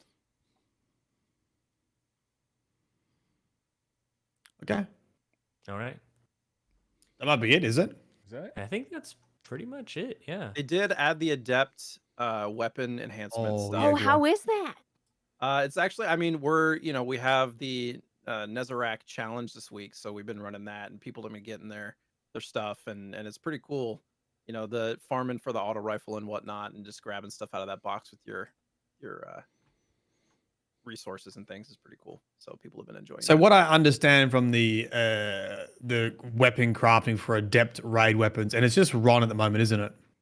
It's just Ron weapons. I'm not 100%. Adept weapons. It does say, GMs too? I think they're No, I going don't think to it's GMs. incorporate those later, but right now it's just Ron, which, oh gosh, I would love for this to be in trials, but right now it's just Ron. So you still have to grind to get the role that you want, but then you can spend materials to enhance the perks on that role. So it's not really weapon crafting, to be honest, but I guess it's placing it at the same level as Adept weapon crafting, or like Adept perks in weapon crafting, because I guess the issue before was like, why would I bother going for the effort of having a master raid weapon, or adept raid weapon, and it not be better than a crafted weapon? Yeah. So Fixes that. yeah, and I haven't done it yet, but from what I've seen, it seems like quite a lot of materials to invest into it, and obviously you need to grind the right weapon too. So you do need to do some spoil farms to basically get the role you want and open the box at the end of Ron. Once you've unlocked it, right? Yeah. So you unlock it, you buy it, You use some resources to get it to level 1, and then you have to grind that weapon up like a crafted weapon to unlock the next step, and then use resources to unlock level 2, which unlocks one of the perks that you can rank up, and then you grind more, and then you can unlock the third one with resources. And then, so it's quite a bit. You know, you're dedicating a lot of resources and time to a specific weapon once you get it. But it's going to be slightly better than the non-adept enhanced version. Right.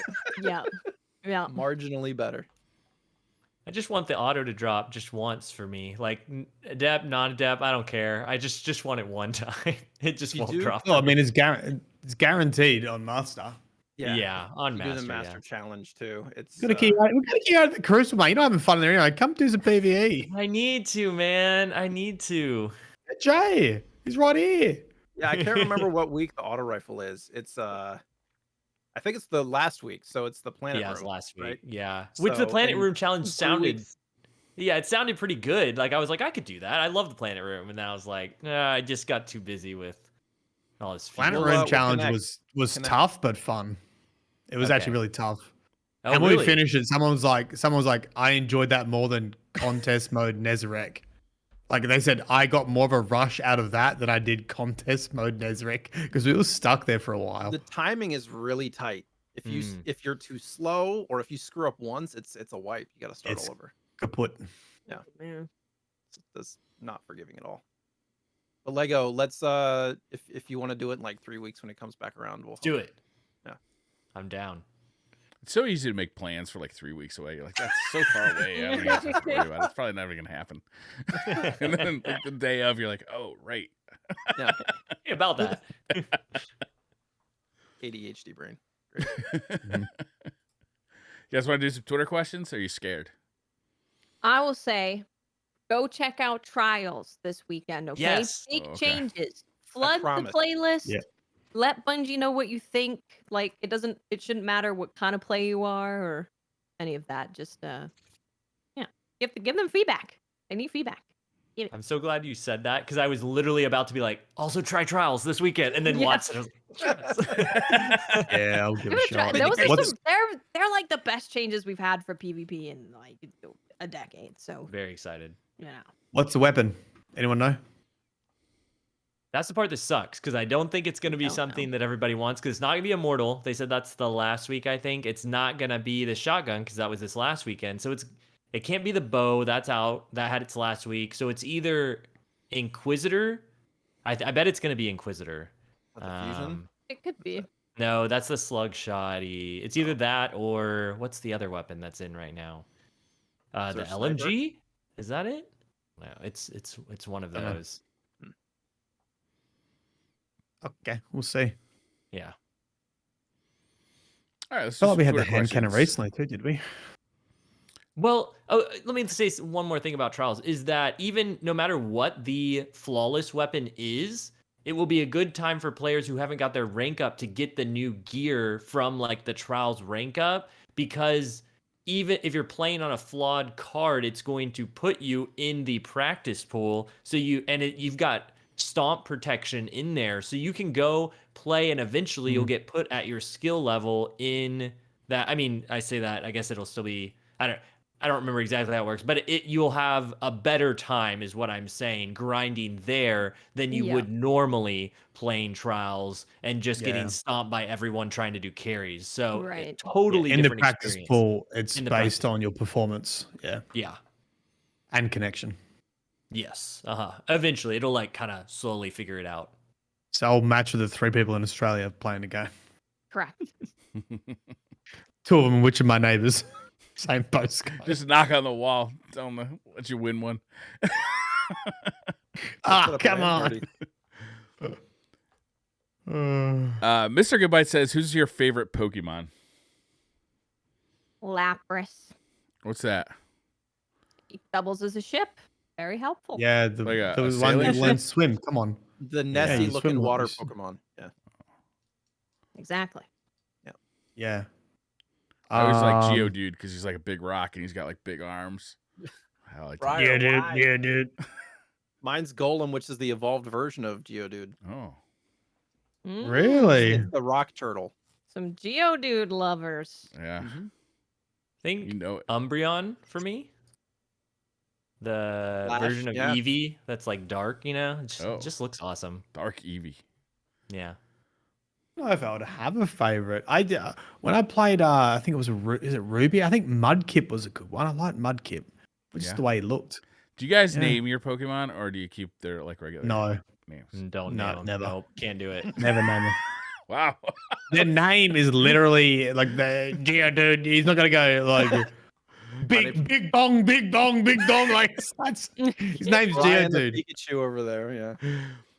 I like naming characters like in games that allow me to like name my teammates. I love doing it, and I love naming them like people I know, like in your real life, so that you now have like a personal attachment to that character.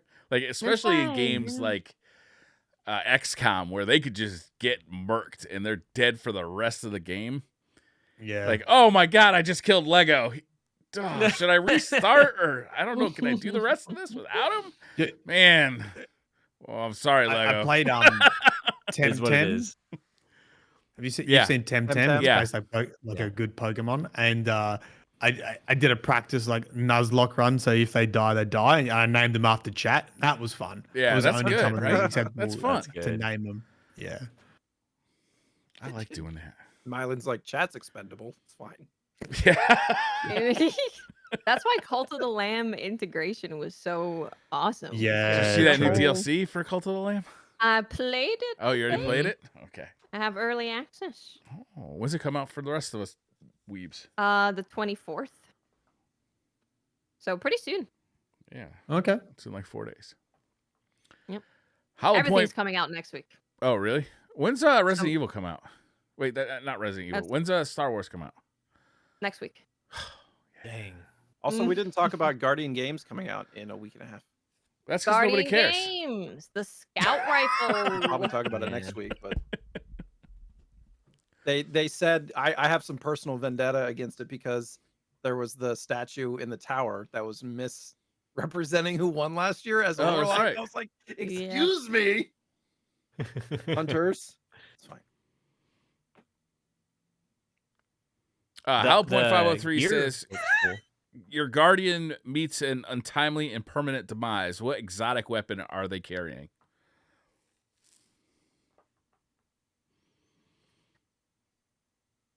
I mean, I can't have Drake's Promise because it doesn't exist anymore. You'd have Rat King. Rat King, yeah. At this point, probably Cryosthesia. Yeah, probably. Devil's Ruin for me. Devil's Ruin's great. I don't care. All right, definitely a rocket launcher because I've blown myself up with rocket launchers more times than I can count. Yeah, true. That's what they find on your body because that's what you killed yourself. That makes sense. Who gave this asshole a rocket launcher? Alkaline. I mean, I would like conditional finality. I would like that raid exotic. Haven't got it yet. Alkaliner Nizer says, what is one gun in Destiny you're never going to get tired of and you wished it was in all games you played? One what? One part of Destiny? One gun. Oh, one gun.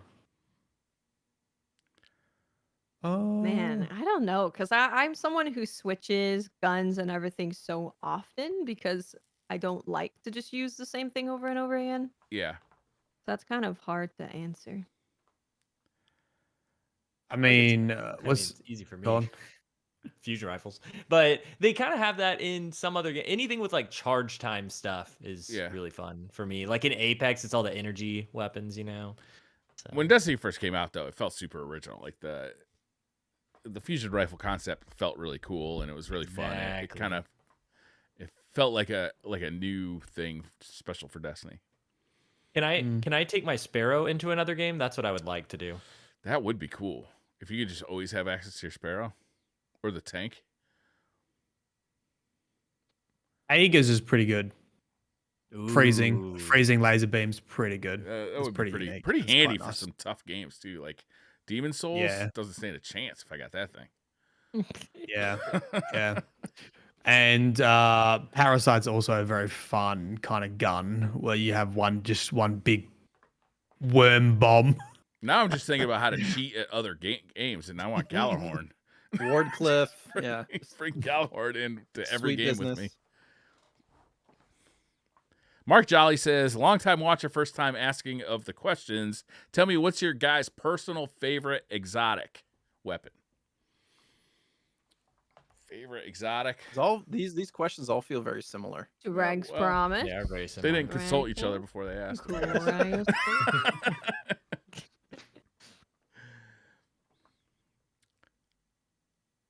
Anyway, got an answer? I heard Watts. Toast says, I want Parasite in the gun dating game. I agree. I would love to date Parasite in a Destiny gun dating game. Pain. Pain. Touch me, Will. I'm just like, I'm not super like I use whatever I need to use. That's sort of how I feel. You know what's really, actually, you know what? Right now, Quicksilver. There you go. Bang. Yeah. Quicksilver is actually very nice to use. Making tangles, and the grenade launcher is really good on it, and it's a great staple. There you go. Yeah.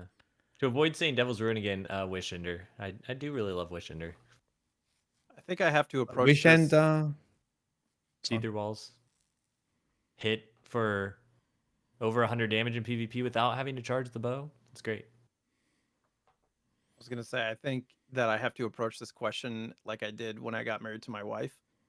Would I be upset if they took a specific weapon out? And I think the only one that I'd be upset about is if they took Xenophage out. What part of your wife are they going to take out? The gun that I couldn't live without. No, my question, like when I was like, do I want to continue dating this person? Do I want to live with them together? Is like, could I see myself without this person? Live hand out? Could I see myself living without this person in my life? The answer was like no. Not like if they took her left arm off, could I still be with her? No. Wow, jeez. So Xeno's probably the only one that answers that question for me. I'd be fine. If they were a worm, would I still love them?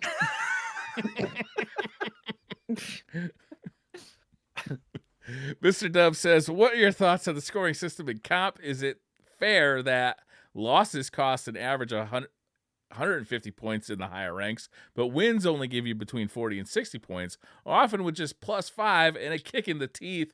I want that emblem. Man, that sounds exactly what you're complaining about. It sounds like, yeah. It seems like we all have the same experience. Yeah. It's not great. Yeah, that when you write it down like that, it makes it easy for me to understand, and that seems bad.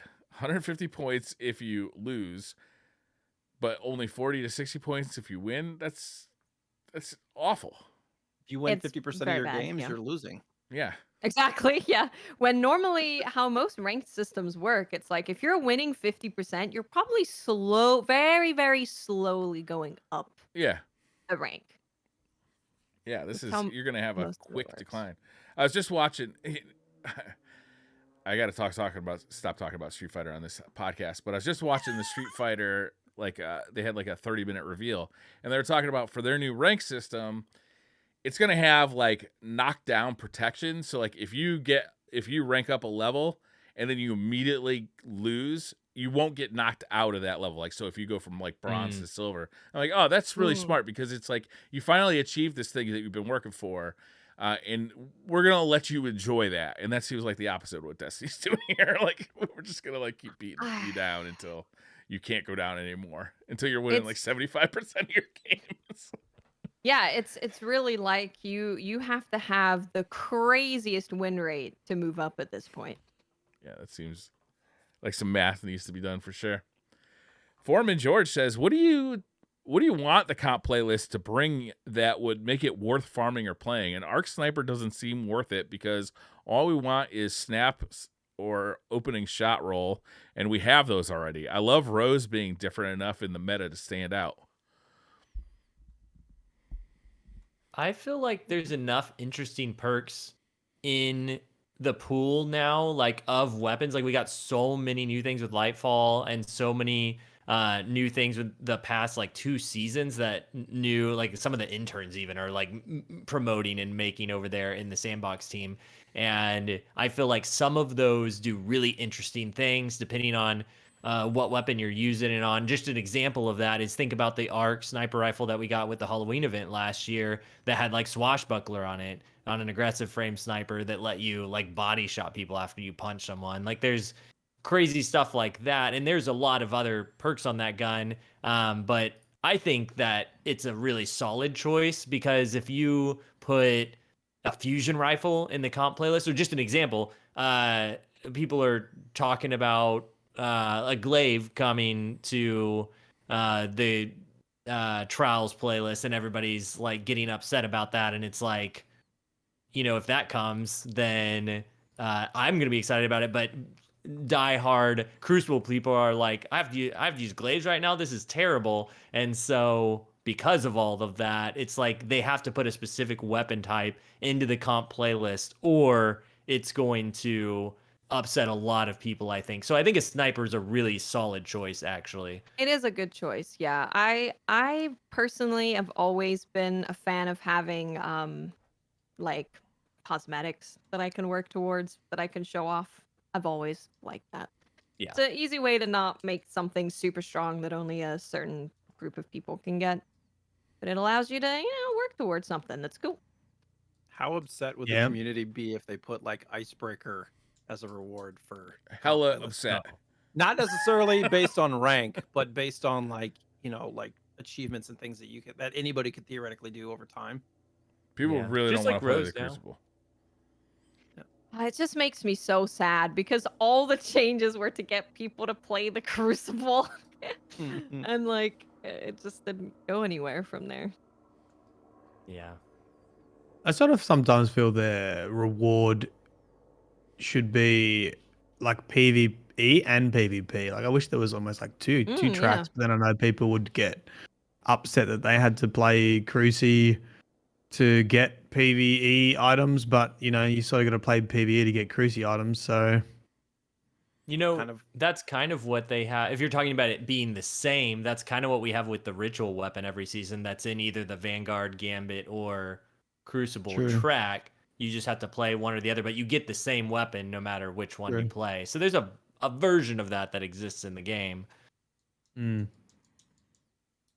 of what Destiny is built on, though, isn't it? All the way back to Destiny 1 is kind of that way. Like, I remember people doing trials specifically to get the scout rifle so that they could use it in PvE and stuff like that. So, yeah, people would try to get the, what was it? The solar hand cannon. Hand cannon. Yeah, from trials. It was like the only solar hand cannon or whatever. Yeah, it was like the... And the trials is usually at its best when this population gets bumped like that, goes up. Yeah, 100%. But trials relies on having population. For sure. It kind of goes back to what Watts was saying, though, about it doesn't help to incentivize in this way when the final versions of these like playlists and these activities aren't complete yet. Like comp not having rewards at every rank and like incentive to go and play, and so you get a half-assed version of it and then nobody plays it again. Or trials, even like we just had the shotgun and immortal, and we have people in chat saying I went and did immortal, like I went and played trials just to get immortal, but yet there's such a better version of it coming this weekend. Why isn't it that the weapon this weekend, or even just next season? But I think this weekend is a good example of that. It would be cool to have these weapons this weekend and have more people come in to experience the like full version of it, rather than not the updated version that we have now, where they just get beaten in by sweat lords. So it's difficult because there's a part of me that does like that version where you have to go into a different playlist. I just wish they would have it more refined before they invite people in and incentivize them to do these things. I think that's a smart idea that you guys have, is like, instead of like piecemealing out small changes over time that don't feel significant, to hold all those changes back, or to really like develop these things for like one big change, right? So like, instead of making trials changes piece by piece throughout the year, why don't we like collect all these ideas and like during one season just drop them all, so trials feels like a whole new mode, right? Or not entirely new mode, but like there's all these changes that are now like making it significant, and we're not worried about like only having half the loot table. We're not worried about having half of the who knows, like just like save them up and drop them like in a big way. It would work for other things too, because you kind of forget all these like minor changes over the course of years. You know, they've been going after trials pretty hard now for like 3 years, like consistently messing with it. Well, this is the thing is that we'd been asking for like a ranked playlist for like 8 years. We could have waited another like month or two, you know? Yeah. To at least have it launch with the super cool emblem and like the first ever spawn in effect that changes based on your rank, you know. Could have waited until that stuff was in there. I'm curious what the compromise is for Bungie on the development side, because yeah, a lot of the feedback that they've been getting is like, we're not getting any updates for PvP. Where's the PvP stuff, all this stuff? And so Bungie wants to show good faith as to like, hey, we're working on stuff. Here's some things, you know, we think that it'd be good to get some feedback, as some people in chat have been saying. And not to say that I think you have really good feedback, like you don't want a half-assed product to get out there, but like where's the compromise for Bungie to show everybody that they're actually, you know, progressing stuff? I think a lot of stuff can be like, you can tell us what you're planning on doing, because like when they were putting in the ranked system into Destiny, all of us read that and were like, this sounds bad. Like, we didn't need to play it to be like this. Why don't we just have a system that's already successful in other games? And you don't have to reinvent the wheel for everything. You really don't. Yeah, you don't. There's also the side of it that's like, you know, we don't have to have updates to everything. It could be update appropriate. Like some things, like getting some of the enhancing Adept, like you can get these Adept raid weapons now and you'll be able to enhance it next week. That's fine. You can give us a version of it early, or weapon updates, stuff like that. Getting those out fast, and if you have to adjust it, that's fine. But something that is a playlist where people are going to go experience it and have it be their deciding factor of whether they ever interact with it again, that's the stuff that you want to have like nailed down and like make it a big deal when you bring it out, instead of it being like a I don't know, even I even am personally like, I don't know about labs even, you know, but I understand there's a lot of people who want to give feedback and stuff like that. But yeah, basically I think the comp is a really great example. That's probably the best example, because that's something they brought out and didn't have the full set of rewards to incentivize people to stay there, and the matchmaking was just very different than what it's going to be. Yeah. Mets number 21 says, would it make more sense to move on to a Destiny 3 after Final Shape, considering the state, in parentheses, inconsistency of the servers? I don't think there's going to be a Destiny 3 as in like they wrote new code and are starting from scratch.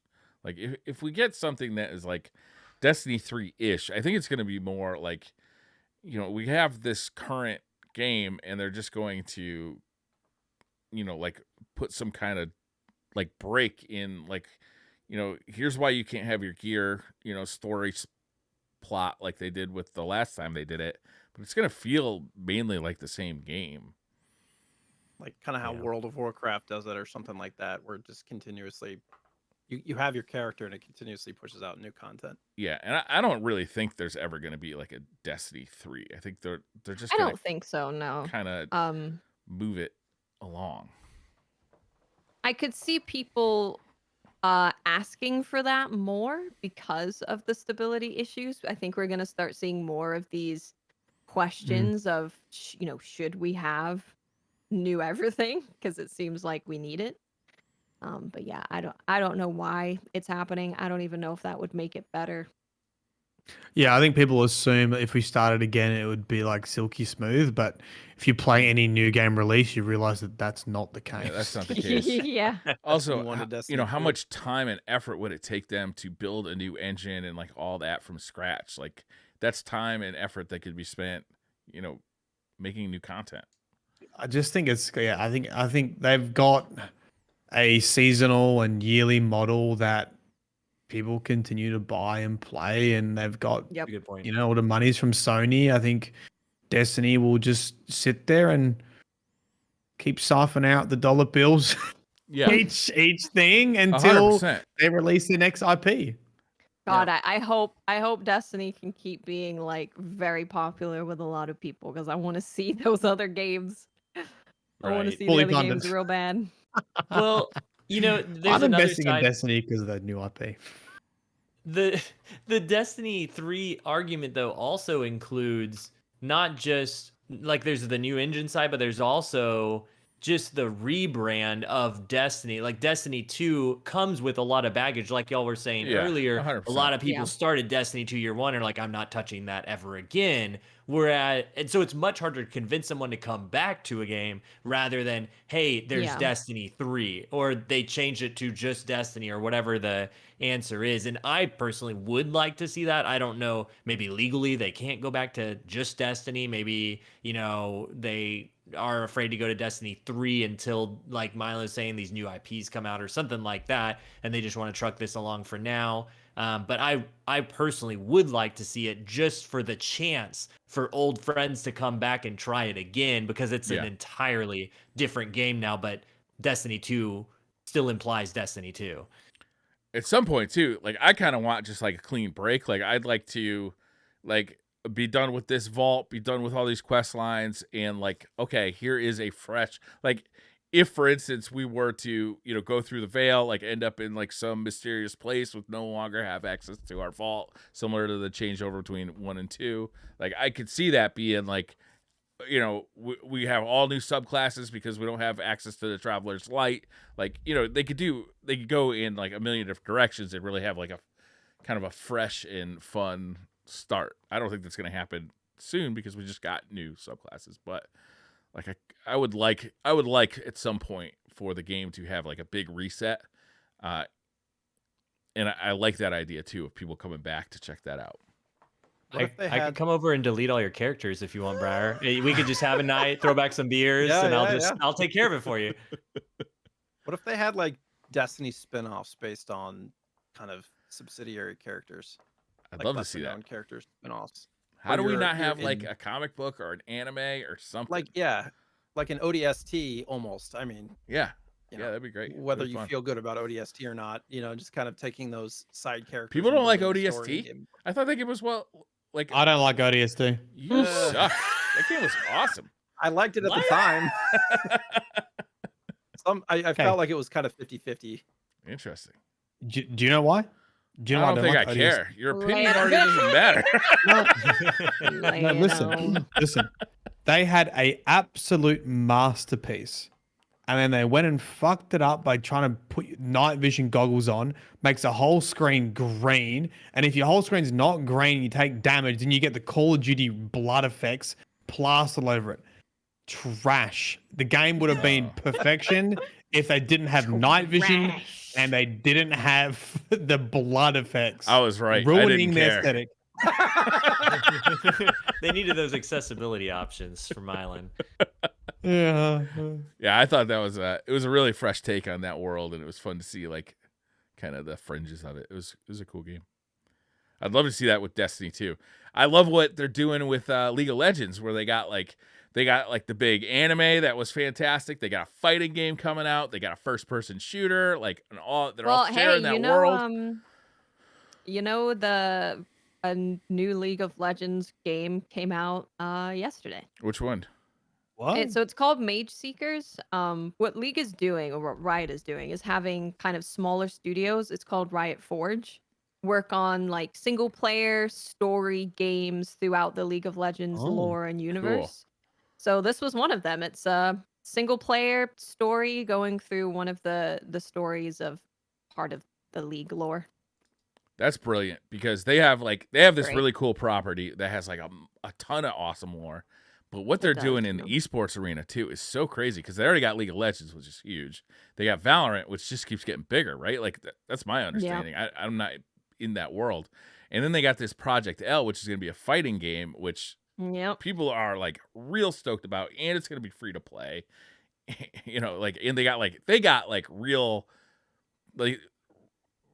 people with real Street Fighter cred to develop that game too. So this is not going to be some jank ass fighting game like so many other games are. Yeah. This is going to be legit, and they're just going to have this 3-pronged approach to dominating esports through their IPs, because they run all their own tournaments too, right? Yeah.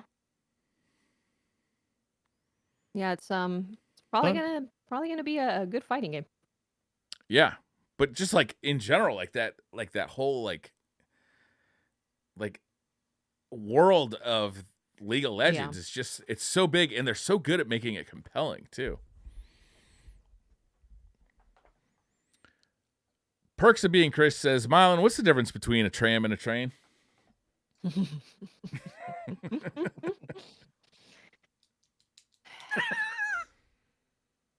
Okay, so yeah, let's hear it, Mylan. Let's see if we're on chat side this week. This should be a weekly segment. No, Chat versus Mylan. Whose side are we on? That's a good question. I can guarantee you're on my side because you know when people go on Twitter and they After say you your literally can't ODST say take, I wouldn't be so sure.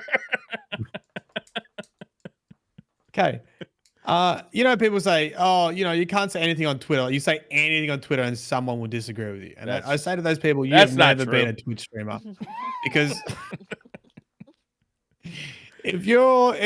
I was literally trying to share what I thought was an interesting video because I saw it and I was like, oh my God, this person was in a tram,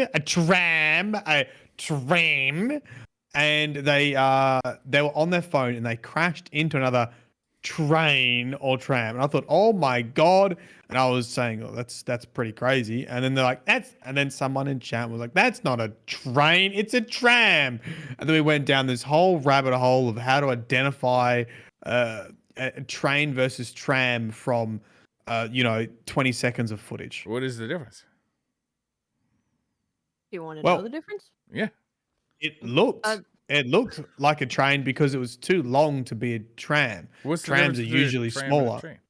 So a train. You guys you don't have trams over there? I mean, I've heard the word. Listen, a train runs on its own tracks, right? They have train tracks. A train can only go on train tracks. Trams will share part of their track network with other vehicles like cars, right? Oh, like so the San Francisco trolley is like a tram. Yeah, normally in like the business district, normally in like the center of a city. And you'll see like a tram in like Mylan said, right in the middle of a city, kind of going around everywhere. You won't see a train doing that. Yeah, they're not doing like and then normally across a continent. Right. Yeah. Well, yeah, like normally a train will have like a train station, where trams was almost like a mix of a bus stop and like a train stop. Are there any bullet trams? Don't think so. I tell you what, I feel like a bullet fucking tram. Like light rail, like a light rail would be a tram, right? They go up to like whatever, 60 to 80 miles an hour, probably. But if it shares part of its track with another vehicle, it seems like somebody has Wikipedia this and knows the actual definition. that is. I'm gonna go make an entry right now. Yeah. All right.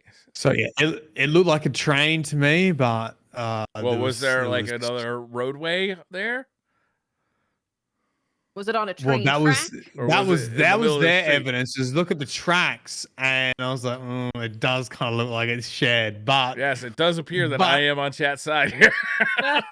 when you looked inside, it looked way too long to be a tram, because trams are usually like bus size. They're not like maybe like bus trains. Yeah, like maybe 2 carriages max. It looked like it was more than that. Okay. So, if there's any train conductors or tram why do we have conductors, to fight over that? I don't know. Why do we have to fight You know what, Mylan? that? I'll be honest with you. Because the Destiny servers are down and we got nothing to do. It's because you have a community that's all about the lore, and they are the ultimate community for, well, actually. Yeah, that's a big set of sticklers. That's for sure. It's the actually zenith of the universe. It's more fun to argue. So next, hold on. A niche. It always next time interesting with niche. When they threaten me, we're gonna go to Watts. She treats us better. Well, I'm gonna clip this and let them know you're not welcome there either. All of the hobbits that are like that are banned in my channel. It's fine. Come on over and don't talk. They're already banned. The people that come over from Island Stream that are chatting are wonderful humans. because the ones that aren't can't chat. So Yeah, they're already so well. guess actually. what? You're stuck with me. You got nowhere else to go. Suck it up and enjoy This it. is the home that you've built for yourself. Although I think most of the ones I banned are now also banned in Milo's chat. It just takes Milo a little bit longer to ban them. Yeah, it does. It's a lot more I'm fun like, to get argue out about. immediately. Get out. Get out of here. I was just gonna say it's a lot more fun to argue about stuff that doesn't matter than it is to argue about stuff that does, in my opinion. That is true. That's 100% true. Good point. That is true. Yeah. Luke Shelley says, Briar, what year is your Mustang, and what are your thoughts on the new one? Also, do you guys think we'll get a Titan next season? And if we do they need to? What do they need to do to make it fresh? We'll go to Titan. My bad. Not we'll get a Titan. We'll go to Titan. Will you get a Titan? I was like, 4th class confirmed. I have a 2021 Mustang. I really like it. I bought it specifically because I like what the current Mustang looks like. I don't like what the new one looks like. However, I do think it's cool that they've got a hydraulic e-brake in the new one, which is sounds pretty fun if you ask me. He's gonna get himself into trouble with that. But I won't be buying a new one. I specifically bought the one I got because I was afraid they were gonna change it. I really like the way it looks. And yes, we'll go to Titan. Go to Titan. yeah. I sure hope so. Yeah. I think so. I threw it out as a theory, and I thought I'm not super confident, but it's interesting. And then I've a lot of people reacting to that as like, yeah, we're 100% going to Titan. So I sure hope we go to other places on Titan. It's such an interesting environment. I would love to see more of it explored. Yeah, It long is. boy in the soup. Yeah. Long boy in the soup. Long boy in the soup. Long boy in the Milo's soup. confirmed it. I'm gonna come to him if we don't. Cobalt says, hello, do any of you guys play any musical instruments? I know Jay does. Yes, I can play the piano. Can you? Yeah. Can't see it in the background. What is that? Drum kit? Drum set, yeah. I wish that you every once in a while when somebody make a joke, you just walk back there and go, do a rim shot. Oh, here, I got something here. Y'all keep talking. Okay. Oh. He's gone. He's going to serenade us. I have tried many times to play guitar. I've gone taking lessons. I bought 2 guitars. I sat there until I had calluses on my fingers. And man, I just stink at it. Wait, you bought 2 guitars before you realized you were dog shit at it? Yeah. Turns out guitar's not expensive. I got an electric one and an acoustic one. No, I got an electric one and an acoustic one. I thought it's a little easier to practice on the acoustic, I thought, because you don't have to plug it in or nothing. Yeah. Also, After my frets 5th were wider mouse, apart. That was good. Jay, I saw you pull up the drumsticks. Do you how long have you played? So I have a question for you. Do you know what drum corps is? Yes. Did you march? I didn't march, no. Okay. I didn't. So I'm a drumline guy. Oh, here we go. I marched and taught for about 10 years in the early 2000s. So you probably have more fancy drumstick tricks than I do. I can't play drum kit to save my life. Okay. But you got lots of tricks though, don't you? Maybe. not as much as the kids now have, because it was a lot different 20 years ago, and I wasn't a snare drummer. I was a marching bass drummer. So okay, cool. I can still play. Oh, there we go. That's what I wanted to see. I wanted to see it because Well, it's what I do with the spoons. It's the same thing I do with the spoons. It's the tricks that I had, like the side spin and stuff. That one's the sideways one's cool for y'all listening. I'm gonna break one of my games doing this though. Yeah. Oh. Sideways spin is very, very cool. Well, it's a bad angle. Yeah. No, I feel. Oh, that's cool. Normally, you're doing it like waist height. That's really cool. I can't believe we have 2 drummers on this cast right now. Okay, so I haven't ever met. I know people who can do this stuff, but I've never met it like for marching. But I've never met any drum set player that can do like the spinning like between your fingers. You know what I mean? Oh. Or the yes, Oh, that's so cool. So I love playing set and then doing like a flip spin like in the middle of the song, like just when you're on stage. There's literally nothing like it. Jay knows. I have 0 musical talent. it was usually simpler 0. for us because you had to have a whole line doing it most of the time. So it was a lot of like, a lot of the front flips and stuff like that, like in unison together and all sorts of other stuff. I got some new tricks to learn now. I need Jay to make some YouTube videos. Okay. Yeah, make sure to watch the video version of the podcast so you can see all the. There's a lot going on. Yeah. Sorry to take away from the audio. I had to see it. Yeah. No, that's good. Harzab says, regarding the situation with people not being able to listen to or find the show mentioned last week, there's currently 2 DCP Spotify feeds. It seems like episodes don't get uploaded to the original feed at the usual time. I think it's what people are referring to. Look, I promise to ask Tefty about this. Yeah.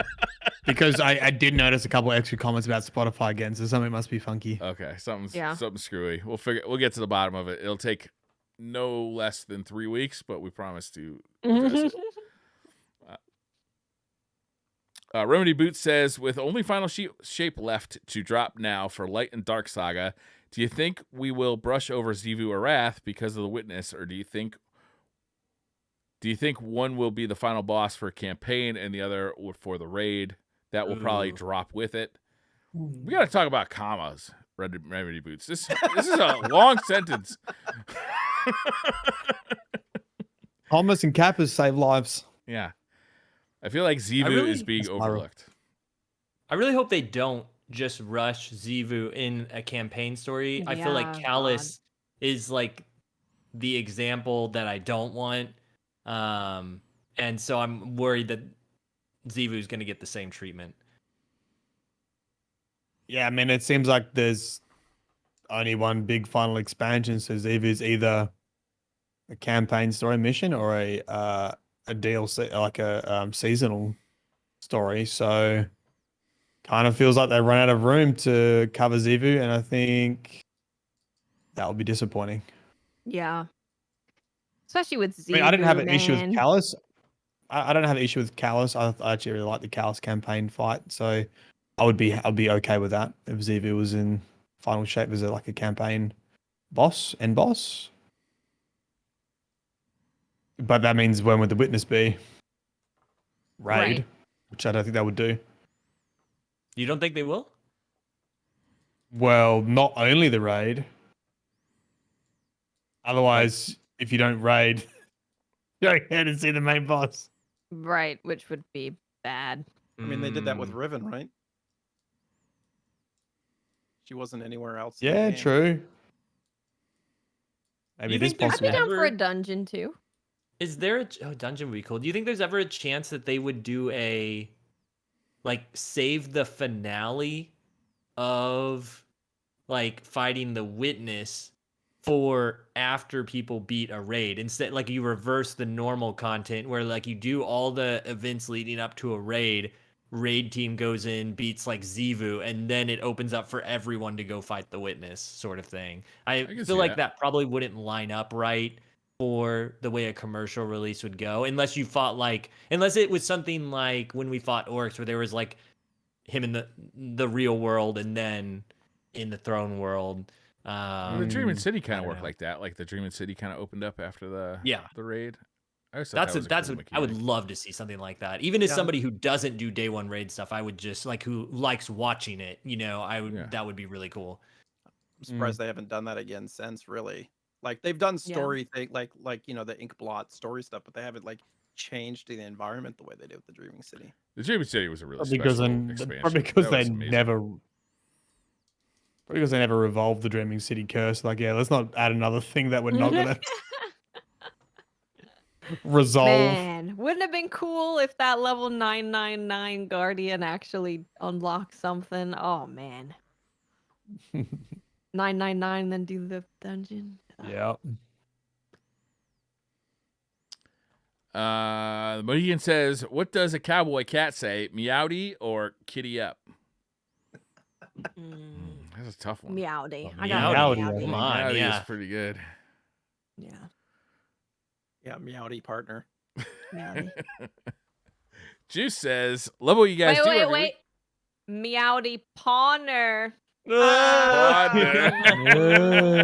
Nailed it.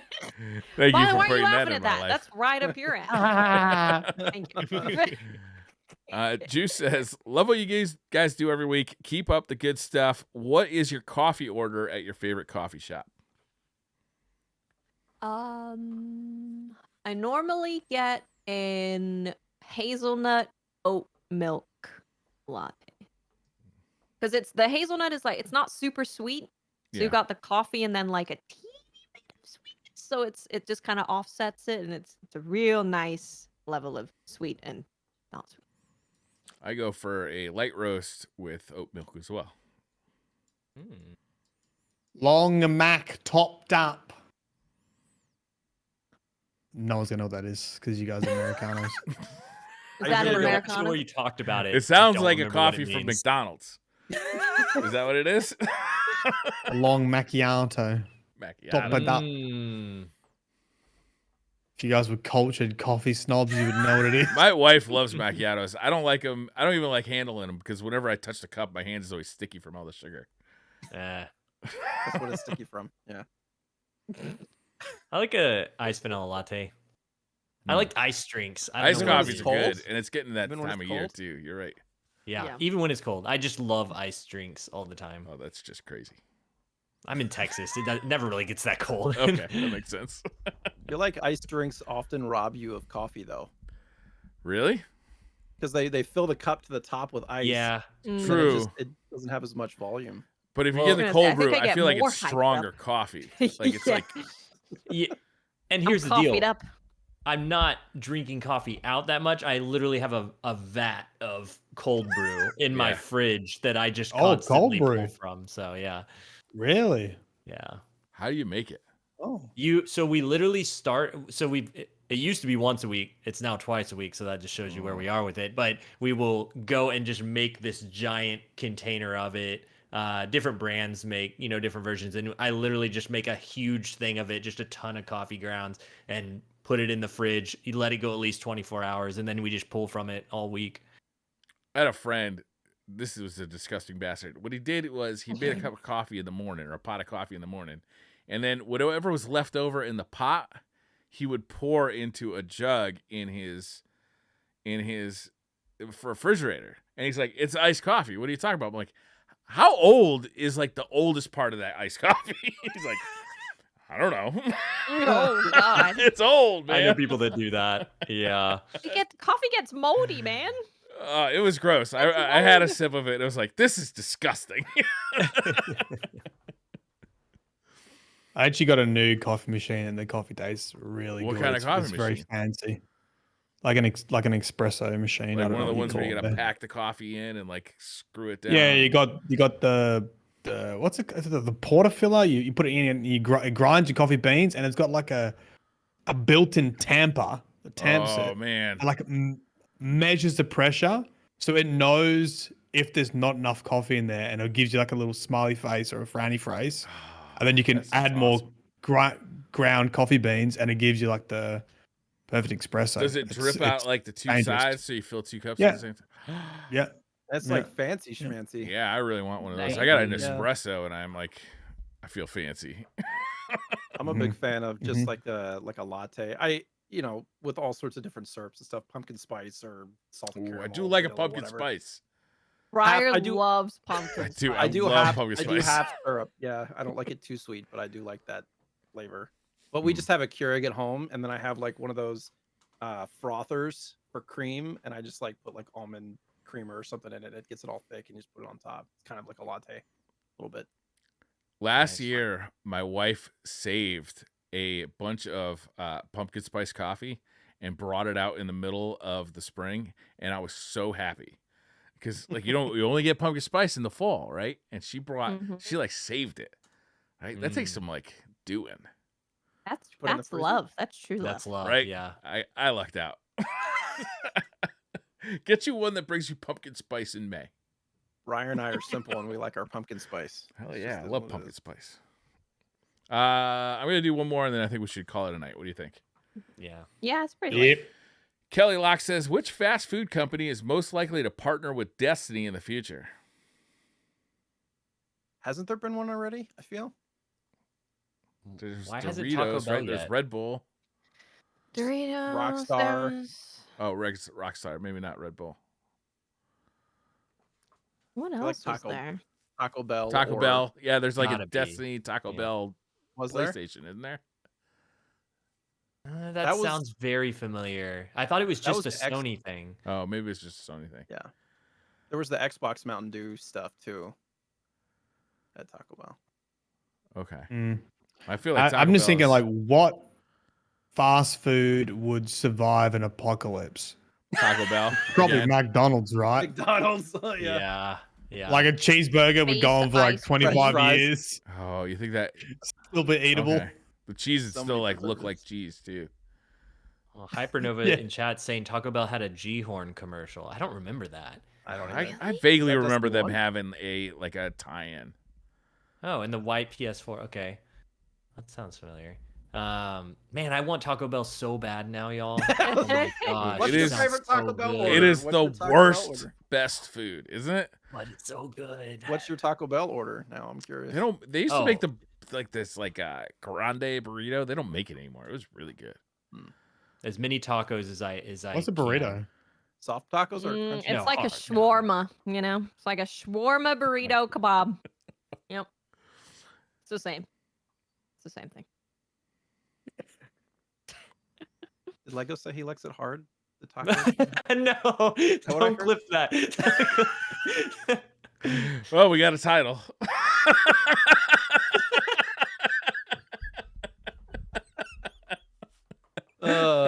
Fine. I like it soft. I like the soft tacos. So I like the crunchy tacos personally. I think it's fun. They just disintegrate, or they're too greasy. Yeah. All right, guys. Should we wrap this one up? All right. Let's do it. Thank you all for joining us for episode 420 of the Destiny Community Podcast. Get yourself some Street Fighter 6 demo. Do yourself a favor. Get yourself some weed. Participate in the holidays. If it's legal. If it's legal. Worst take I've ever heard. Okay, I got it real quick. I'm sorry. I was listening to a podcast today, and this guy was going off on how 420 isn't funny anymore because weed is legal. It used to be cool when it was illegal, as if to say it was cooler when people went to jail for pot than, now it's legal in a lot of states. I was like, what are you, some kind of masochist? That's not a great take. No, I agree. I loved it. It was really, really cool when people were put in prison for most of their life. It was that way was the cooler. Good stuff. Yeah. That was crime is cool. Yeah, back in the good old days. No, if anything, it's now more people, you say it and people are like, yeah. Yeah. And your local pot shop might have a little bit of a deal. And now you have a local pot shop. Or 7 of them within walking distance. We just got our first one, and I couldn't be happier. I used to have to drive up to Massachusetts. We saw. Yeah. All right, guys. Thank you all for joining us. We'll see you next week with more Destiny 3 news. Trials news. That's right. Trials. Yeah. Play Trials, everybody. Go play it. Go play it. All right, bye, everybody. Have a great weekend. Bye. Bye. Okay.